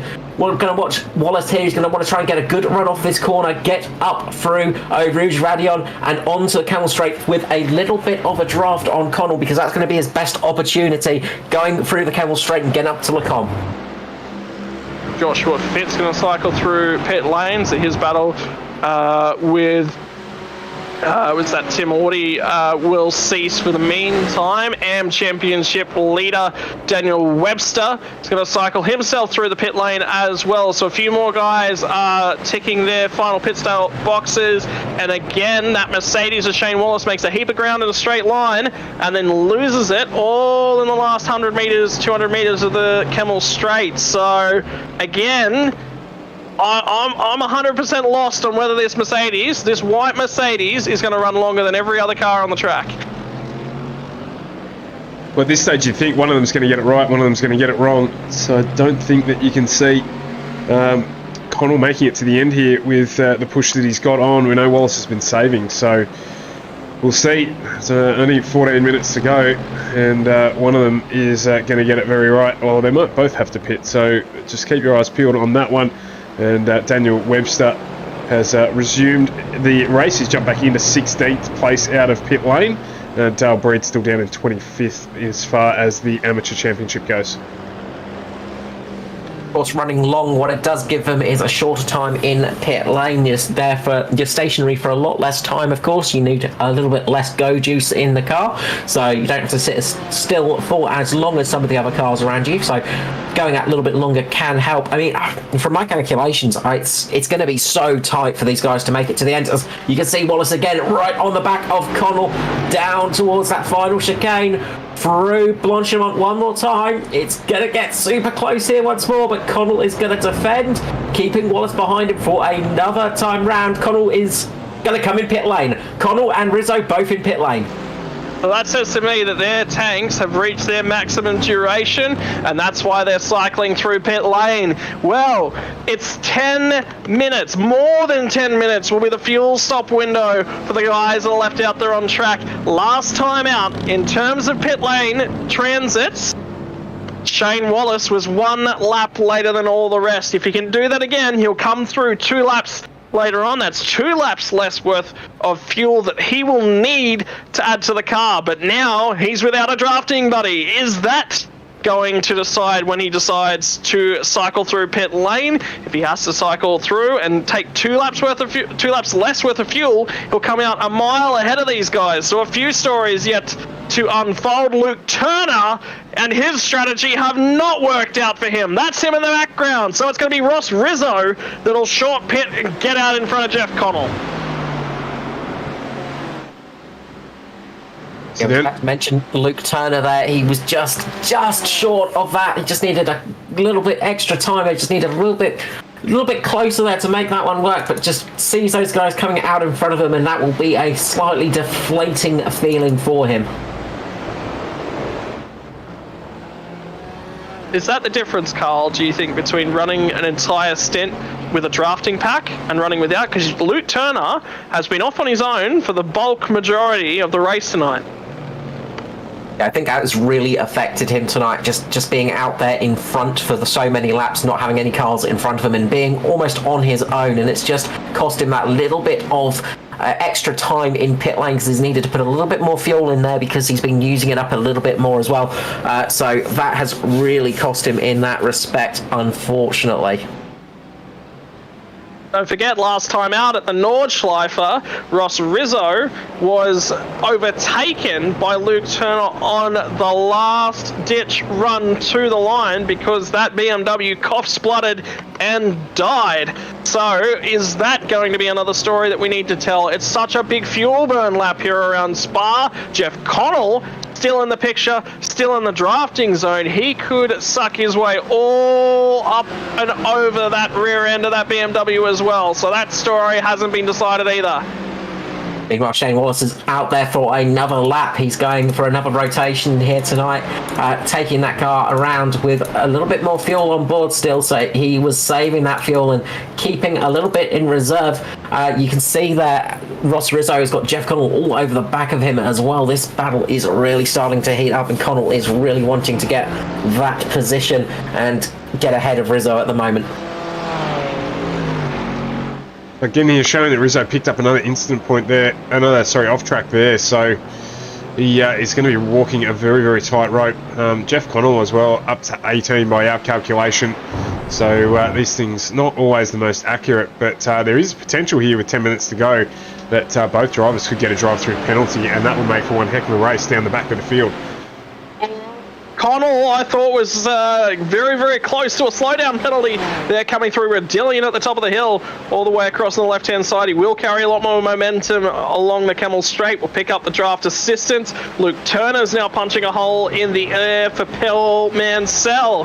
The last time that these guys were close together on track was the first lap of tonight's race. Other than that, there's been a bit of daylight between them, and Mansell was going hunting just before that last round of pit stops. Luke Turner was the guy that he was targeting to chase down, and the pit stop strategy did not go his way. Rizzo is getting hunted down by Jeff Connell. I had a heart attack then for a moment, and I remembered that Jeff Connell actually came out of the pit behind him. I was like, when did Rizzo pass him? No, that happened in the pit stop. Calm down, boys. Yeah, Connell was stationary for about 2 seconds longer than Rizzo, just needing a little bit more fuel possibly just to get him to the very end. Of course, Rizzo just liking to absolutely get the minimum and maximum amount of drive and minimum amount of fuel in that car as well. So is he timed it right? We've seen a couple of times where it's just been so very close. If that car coughs anywhere on this back straight here, it could cost him that position, as Shane Wallace is pitting in. So Wallace will need to make a stop. He'll have the shortest stop of the entire group with only 8 minutes and 50 seconds left on the clock. 27 laps will be started this time by. So just finished the 26th, just starting the 27th as they pass the timing tower once more. So Wallace, I think he's going to have a very, very short pit here. He's going to punch back out in front. What are we doing? 218, 216, 216 to 218 sort of lap times. So I think we've got 4 laps left, boys. Oh, there was a car on the grass just there, just in front of Ross Rizzo and Jeff Connell. In Mitchell there, losing the rear end, just catching the grass. That would have slowed him down a little bit, but Shane Wallace had plenty of time coming out of pit lane in hand. He was a good couple of seconds faster in pit lane than Rizzo and Connell, and that has kept him in the lead of this race with a good 6-second gap. And just for Shane Wallace's liking, picking his battles. Very, very bright head on that one, and using it to its maximum. Jeff Connell likes to keep his Mercedes going at full noise. Ross Rizzo, not one of the guys that is always in the full noise department. Connell's still going to have to make his way past Rizzo. Is there a fuel question mark over Ross Rizzo as we look at 4 laps to go? I tell you what, if he's done his math wrong and he's thrown away a second place and swapped it in for a third place 2 weeks running, I think he's going to be a little bit upset with himself and might be looking to work on some math over the off season. One thing to watch out is just behind him, Paul Mansell is on an absolute charge at the moment. He's doing some very good laps out there. He just got past Luke Turner, and he's starting to eat the gap between Jeff Connell and himself. So he's going to try and catch up to the battling Rizzo and Connell. The more they battle, the more it's going to help out Paul Mansell as well. So don't discount him in that Ferrari yet. We've seen he's got some great pace out there. He qualified in P2, so he has got the speed when he needs it, and he is setting some very fast laps at the moment. I'd say, yeah, we're going to have to keep our camera peeled to these two as well. Don't count out John Merritt.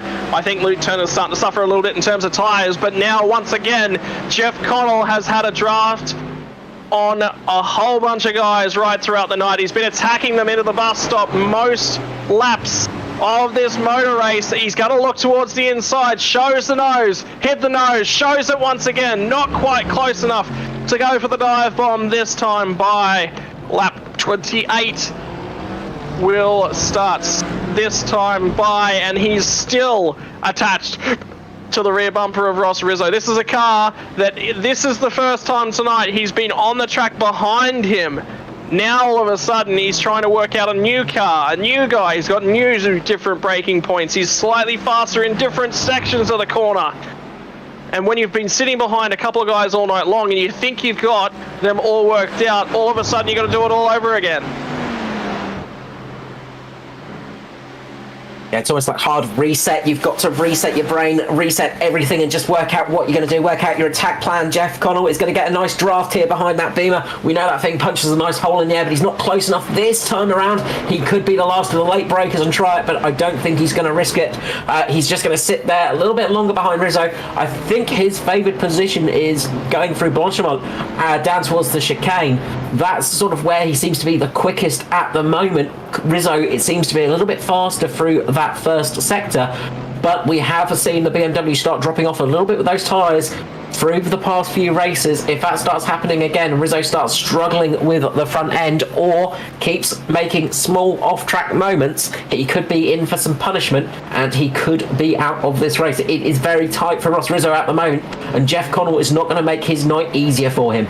Yeah, I was just going to say that off-track scenario, if it's going to show its ugly head, it's about to, I think. Jeff Connell is getting impatient. He wants to lead this BMW. He doesn't want to be stuck behind it. He can see Paul Mansell coming. So, all right, ladies and gentlemen, it might only be 2 more laps after this one, but Jeff Connell knows the importance of getting this done early and seeing if he can disappear off into the sunset. The sun has definitely started to set on the Circuit de Spa-Francorchamps. Ross Rizzo in second place. Shane Wallace, of course, your leader at this stage in the motor race. Jeff Connell right there. Jeff Connell's going to have another look. The champion-elect. He's not quite done with this one yet, and he's not quite done putting his stamp of authority. Here it comes, the dive bomb. Not quite close enough this time. Once again, Ross Rizzo shows a very strong braking nose down into the bus stop chicane, and whilst he might have something for all his other rivals there so far tonight, it seems that Ross Rizzo is the one that's not vulnerable.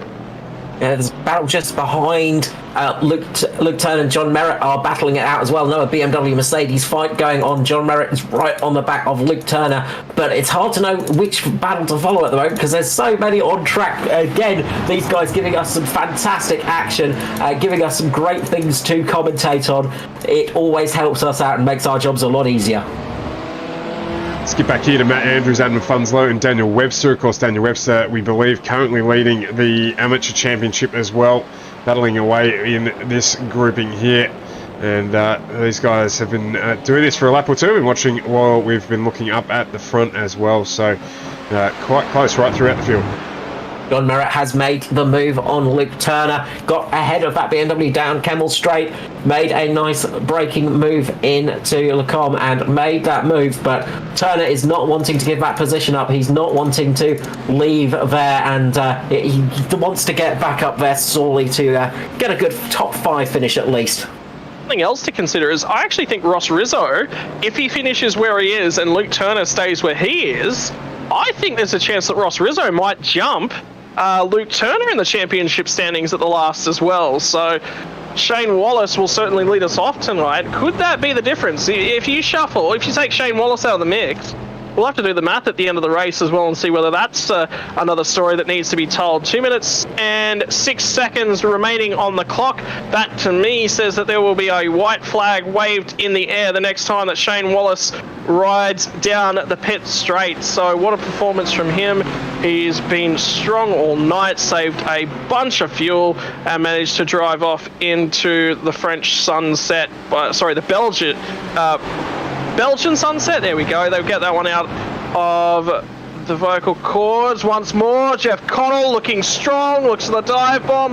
Ross Rizzo has to defend, and Paul Mansell is right there. So it is going to be a 3-way, potentially 4-way battle as all of a sudden John Merritt's starting to cruise in on the rear end of these guys. White flag in the air. Ross Rizzo, Jeff Connell, Paul Mansell, John Merritt, Luke Turner is second through 6 as we come out of La Source down the first section of the Kemmel Straight for the final time tonight.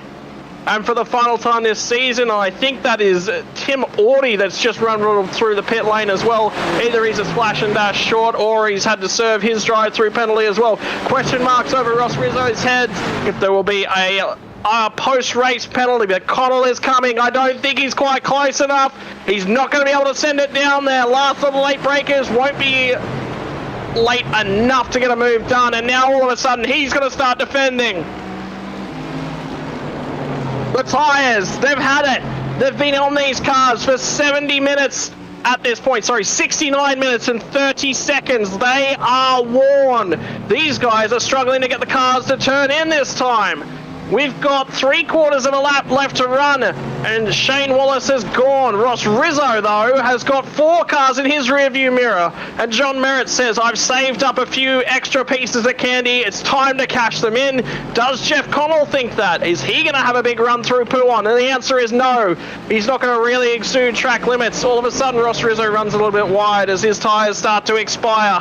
Final time through the middle sector. They get them all turned in. Flick it to the right. Back to the left. Mansell was nearly there in the rear end of Jeff Connell. He's having to defend. This has really allowed Ross Rizzo to stretch the legs. Is Ross Rizzo good on fuel? We haven't talked about it for a few laps, but he may be. Dale Breed, the AM champion-elect, will not be the AM champion. He cycles through the pit lane for one more time. Paul Mansell got a horrid exit as they run down to Blanchimont for the final time. Shane Wallace will cross the line in just a few moments, but I just want to keep my eyes in the background as they go into the bus stop chicane. Wallace crosses the line. It's not over. Who's going to grab it? From Jeff Connell, Ross Rizzo. Connell's been dive-bombed all the way down the inside. Paul Mansell steals the podium with 2 corners left to go. John Merritt unlucky to grab one there as well, and Ross Rizzo takes advantage of all of that in his rearview mirror to grab himself another second place finish. What a race, Jumping boys. down to Daniel Webster. Daniel Webster is trying to make a move on Adam Funslow. On Matt Andrews at the moment. Webster is not settling for P10. He has to run wide there as they get very close to each other. This is your battle and your AM champion leader at the moment. He needs to finish this race, of course, and he is going to do it in P10, I believe. P10, he does manage to make it there. A hard battle between all of those drivers at the end. Daniel Webster managing to get past Andrews and Funslow on that last lap. He was pushing for that one and managed to get that P10.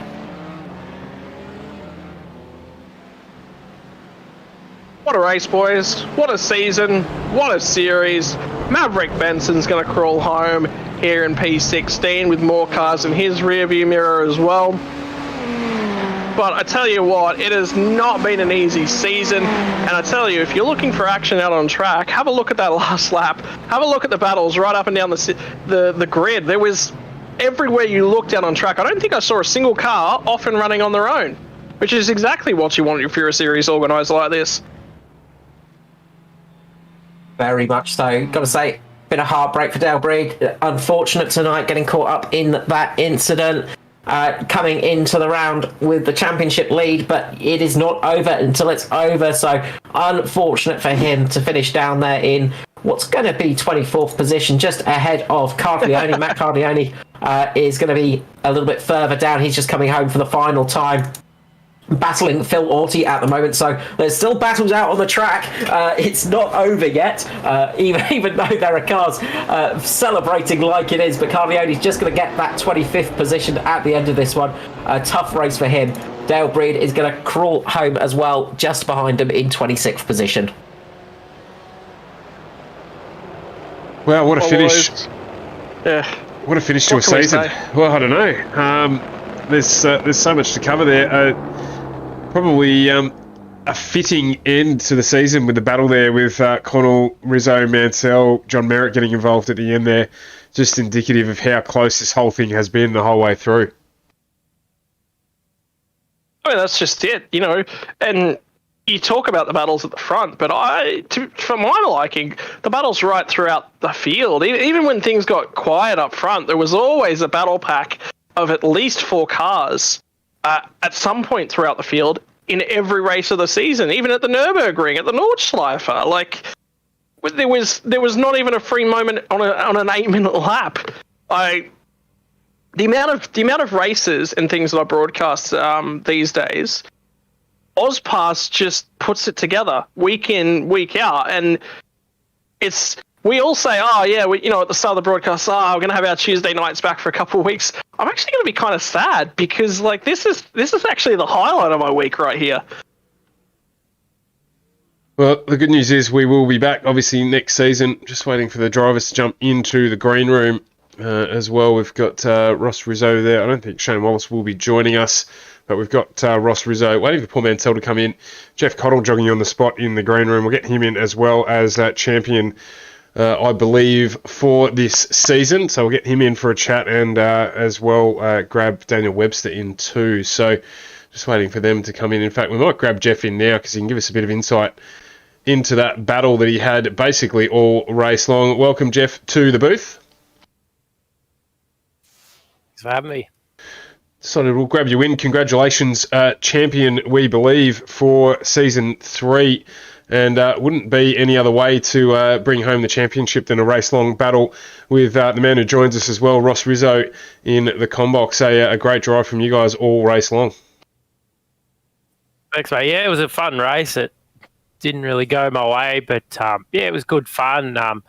At the end, I was sitting on 18 incident points, and if I dive bombed Ross and just touched his car, that would have sent me over on the incident points, and I would have had a stop go, which probably would have lost me the championship with how slow the pit lane is here. So I had to just sit there, and then when Mansell dive bombed me at the end, I had to just move over. I couldn't risk him running into me and getting those incident points. So yeah, it was awesome season, but it wasn't the best race to finish for me. But anyway, it's still good enough. Absolutely, you just got to make sure you get the job done to get it home in the end. The championship not won on the final corner of the last race this year, and just making sure you tidied that one off. So, congratulations on a good run. It was nice and close there. It was a great call for us between you guys racing throughout that whole stint. Speaking of incident points, Ross, where did you end up, mate? We had you on 33 by the end of the race here, and no drive-through serve. So clearly our software's out of kilter. Yeah, don't trust that. I think I was on about 15, but honestly, if you told me I used 33 in the last 5 laps, I would believe you.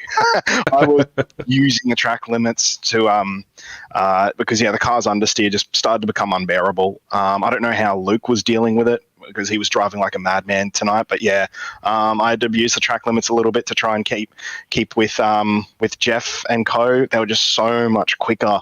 And I knew that if I was going to beat them, it was going to have to be through fuel strategy. And the kind of serendipitous situation was Jeff probably easily could have gotten me, but of course was thinking championship. And that was absolutely the right call. Very, very mature decision from you, Jeff. And congratulations on the title. That was an absolute champion's drive. Might not feel like it, but that 100% was, mate. Thanks, mate. It was good chasing you all season. You were probably quicker than me at a lot of the rounds. So, it was good fun. Fun battle. Yeah, and it's funny because we were talking about that throughout the commentary there, Ross, about how you struggled with tyre wear at the Nürburgring as well. So we're wondering how you were going to get on, and when we saw the incident points there clicking up a little bit, thought you might have been struggling a bit for tyres, but fuel strategy there played out, and you got out of the pit stops in front of Jeff. Yeah, I'm looking at the tyres now, 54%, which wasn't great, but I mean, Road America, it got down to about the 30s, and I just had nothing then. So I was really nervous about that happening again. Trying to, where I could, actually, the track extensions was to try and straighten up the front end of the car so I wouldn't be wearing them out front.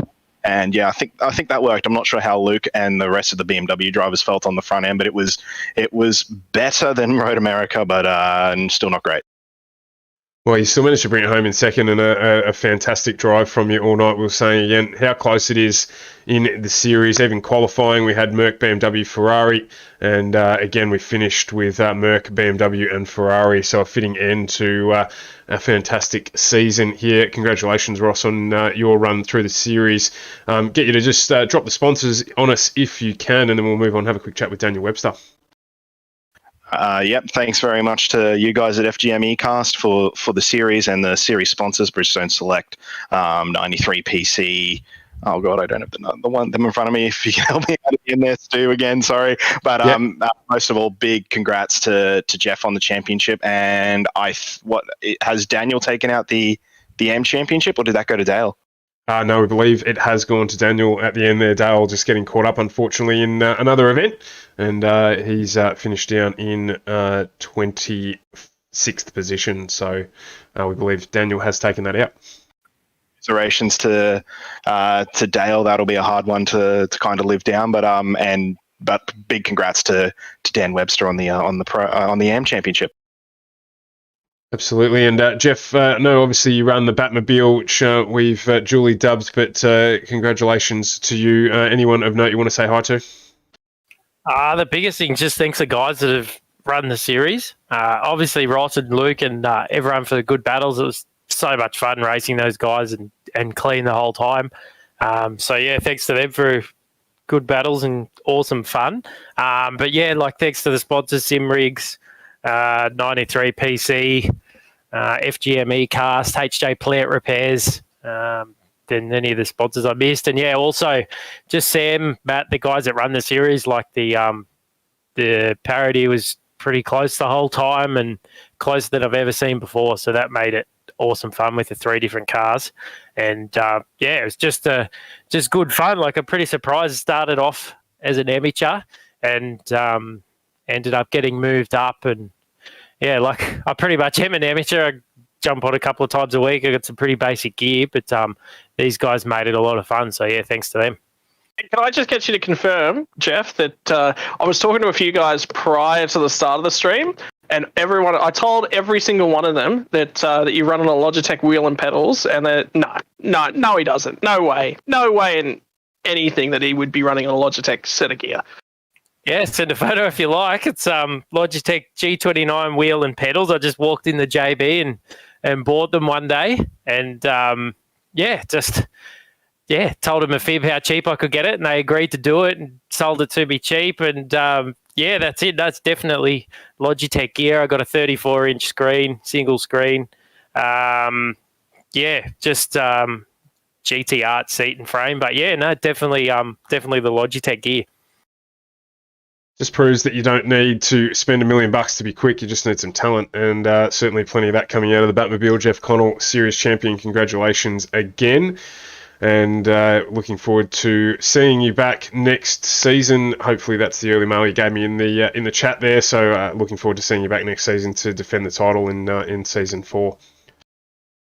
Thanks, guys. Yeah, hopefully it just depends on time. But I've had awesome fun. I can't really fault the series, so definitely do my best to come back. It was awesome. Congratulations there. And Daniel, we've got you into the room as well, mate. Really strong race from you there. Just throwing all caution to the wind at the last corner there, just needing to finish to tidy things up, but not settling for that and racing right through the bus stop there and across the finish line. Yeah, I didn't actually know any of that. I just completely blocked it out of my mind and didn't think about it and just went for a race like I normally race. And it all panned out all right. So, yeah, it was good. Of course, not too unfamiliar to us with running in AEE in the early days there and progressing really well. You've had a really strong season this season. We've seen you up as high, regularly running inside the top 5, and the series obviously suiting your driving style.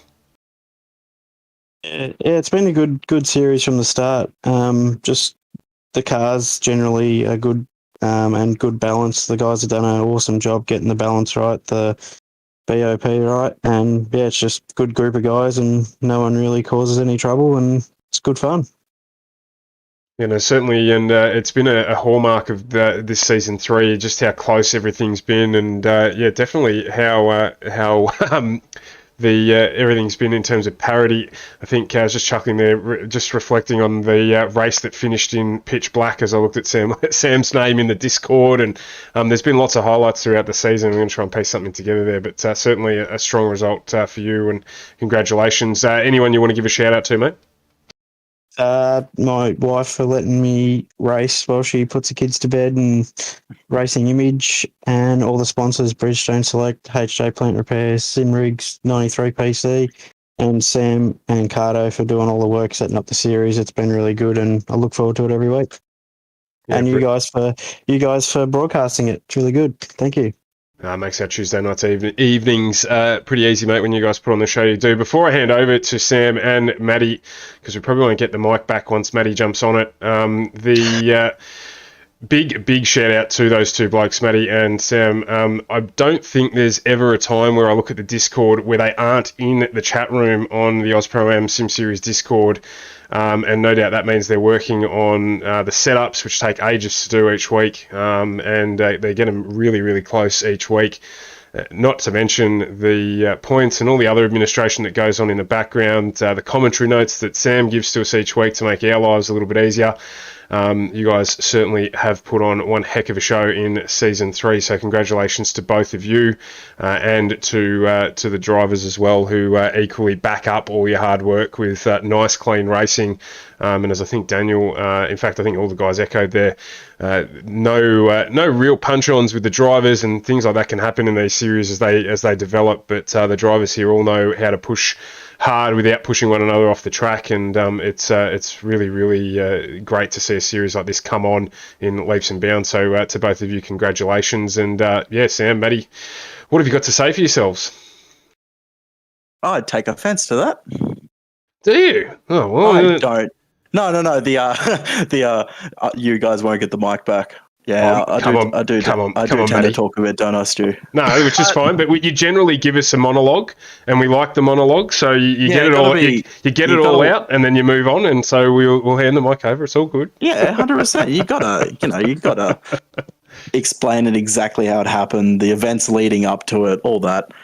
It wouldn't be a story without all the backstory to it. No, absolutely. It's been fantastic. It really has. It's been amazing.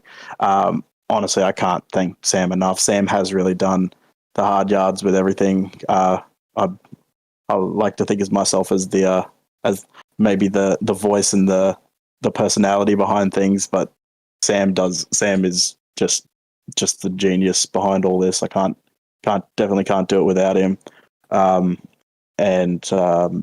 The competition has been just incredible. Watching Jeff and Ross go at it all season, and Luke as well.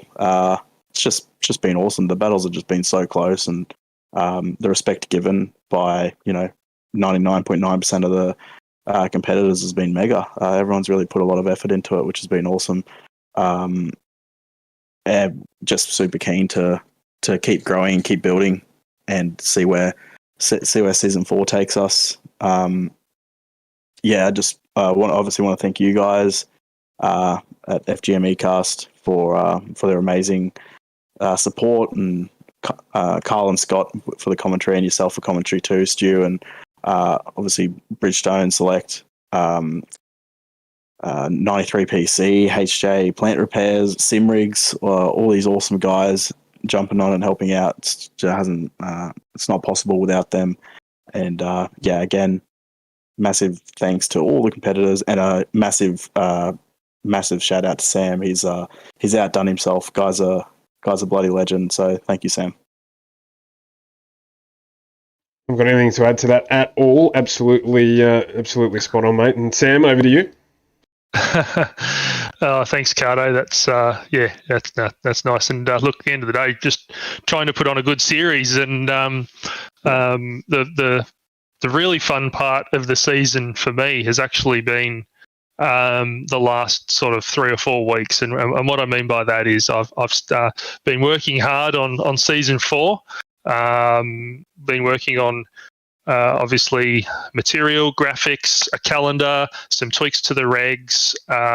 We've got some new sponsors on board, and I'm not quite ready to announce Season 4 just yet, but we're just waiting on iRacing to release some content next week, and then we'll be able to finish all our stuff, and we'll be able to start communicating Season 4. I think a few people probably know what that means, and they've already talked about it in Discord already. But it's going to be nighttime racing in the Formula Vs, yeah? Pitch black, No track lights, Formula V's at night. Actually, the one thing we have done for next season is, well, I mean, how could we not have the Audis make a return? We have to have the Audis make another return. But we've decided that after 2 seasons of it getting very dark and then really dark, we're going to put some lights on the track. So we're going to do a night race in the Audis, but it will be at a track with lights.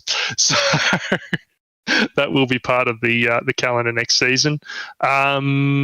We've got a new format, the wildcard multi-class, so more to come on that. And I can say qualifying will start on the 22nd of June and the first race will be the 29th. So we've got a couple of weeks off and then we'll dive into it. Yeah, it sounds fantastic. I've seen a fair bit of the stuff that Sam's been working on in the background, and it is impressive. So we're looking forward to bringing that one back to you when we resume in Tuesday, basically in July, but looking forward to that season and everything that is planned. A few tidbits there. I was going to try and push you for some info, Sam, but you've just dropped a couple of cherries on the top there for us, so looking forward to that one getting underway. But again, a big thank you to simrigs.com, jumped on this season as a main sponsor for the event here, and I don't think Sam will mind me saying that they are returning next season as well, so great to have their continuing support. Bridgestone Select as well as 93PC and HJ Plant Repairs, of course, a cornerstone sponsor of this series, jumping on from the very first round, which must be, guys, I was just trying to think back, must be nearly 12 months ago now. August, I think. It was late August last year was season 1. And yeah, look, it's really good when I look at the roster and I still look down and I see some guys who were with us all the way back then. You know, Daniel and a few others. So it's awesome to have you guys who've been with us all the way, and then but also the new guys this season has really taken it to the next level. So I can't wait to see what season 4 brings. Yeah, absolutely. No, definitely looking forward to that one. And it's I don't mean to be rude, but it's my channel, so I'm going to say what I want to say. There were a fair few people in season 2 gave you guys a fair amount of curry about how that season panned out. Well, I hope they spent their time watching season 3 this time, because you definitely got the formula right, and the racing was close and awesome, guys. So great job. Looking forward to season 4. Thank you Thanks, for that, Stu. Hugh. Oh, that was so good to hear. Oh, music to my ears, mate. Is it ever? Is it ever? Is it ever? Yeah. No, we don't mind it when we get it wrong, but when it's not wrong, we're certainly quite happy to spell it out as well. So, no, great job. We didn't do a lot here. We get the privilege of calling it.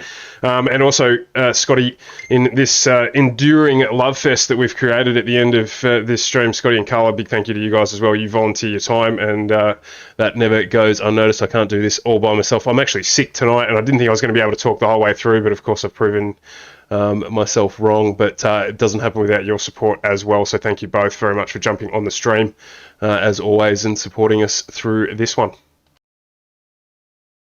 Oh, you go first, mate, because there's a few raps that I'd like to hand out, so I'll finish off with that. So easy, Scotty. Yeah, as long as they're positive ones, Scotty. I'm the only one who's able to hand out the slander. You've been banned. You've been banned. No, big thank you to all the guys being very welcoming to me as well, to the series, and helping me out just to sort of know a few things. It's been a pleasure calling the series as well. It's been some fantastic racing and a little bit different to what I'm usually doing. There's a lot more right turns with this series, so that throws me out occasionally. But no, absolutely brilliant season, and look forward to coming back for the next one.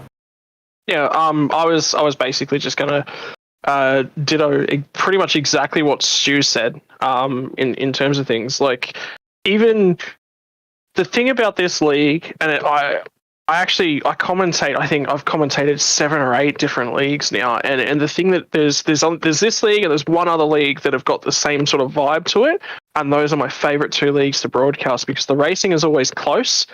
You can see people always apologizing to each other when there's an accident caused, even if they weren't even at fault. They're just like, yeah, but we made contact. How many series and how many drivers around the scene sit there and go, hey, look, yeah, it wasn't my fault, but we still made contact, and I'm sorry about that. And that's what creates great respect and great racing. And the entire OzPass community is just built on those principles, and you cannot walk away from this series and be upset, even during the hardest sections, of the league. It's that good. And this season is honestly, I think I messaged Maddie or Sam right at the start of this season and said, to see you guys being so successful warms my heart, because you guys deserve it. There is nobody else I've come across in sim racing that deserves to be this successful. So, Absolutely. So I don't think there's too much more to say there, guys. If you can fit your heads out of the com box, we'll let you both go. But congratulations again, a great job, Jeff Connell, Daniel Webster, on taking out the Pro and the Am. Sam, does that mean that Dan's promoted automatically next season? He's going to be a Pro driver? No. So the way next season's going to work with the drivers is loyal drivers. So drivers, the way I say loyal drivers is any driver who's competed in 8 rounds or more will be invited back to effectively resume the class they were in. Any pro driver that didn't outscore Daniel will be demoted to Am. The only way for a driver to get from Am up to pro for next season is to go through the qualifying round. Yep, of course. And get above the benchmark. Fair enough. Oh, there you go. So both drivers hopefully back next season to defend their titles on Oz Pro Am, or Oz Pass as it has become lovingly known. Guys, again, thank you very much. It's been a brilliant final broadcast, as we would have expected. And you heard there that Oz Pro Am will resume on June 29th with the first wildcard round. Keep an eye on the socials there. That is set to be announced over the coming week or so. And we'll be interested to see, or waiting to see, what you guys have for us then. As far as FGM eCast goes, tomorrow night we are back with the Thunder Series and car truck racing, and I believe that's from Chicagoland, Carl, unless I've got my calendar wrong. I'm not looking at it at the moment, so I'm just going off the top of my head.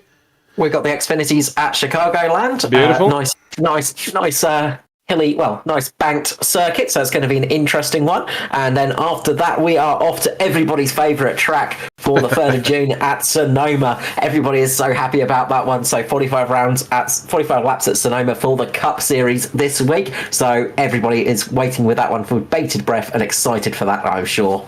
I can hear the groaning from everyone who's not even listening to the broadcast. So we'll see how we get on there. But certainly those 2 races coming up on FGM eCast to round out the week. It's Hump Day tomorrow, Xfinity, and we'll get that one done and then round out the week with the Cup. So don't miss out on that. 7:45 tomorrow night on FGM eCast. We'll be back alive and ready to go on FGM eCast, your E-Place for Pace. Carl and Scotty, thank you very much. And it is a good night from us here at FGM eCast.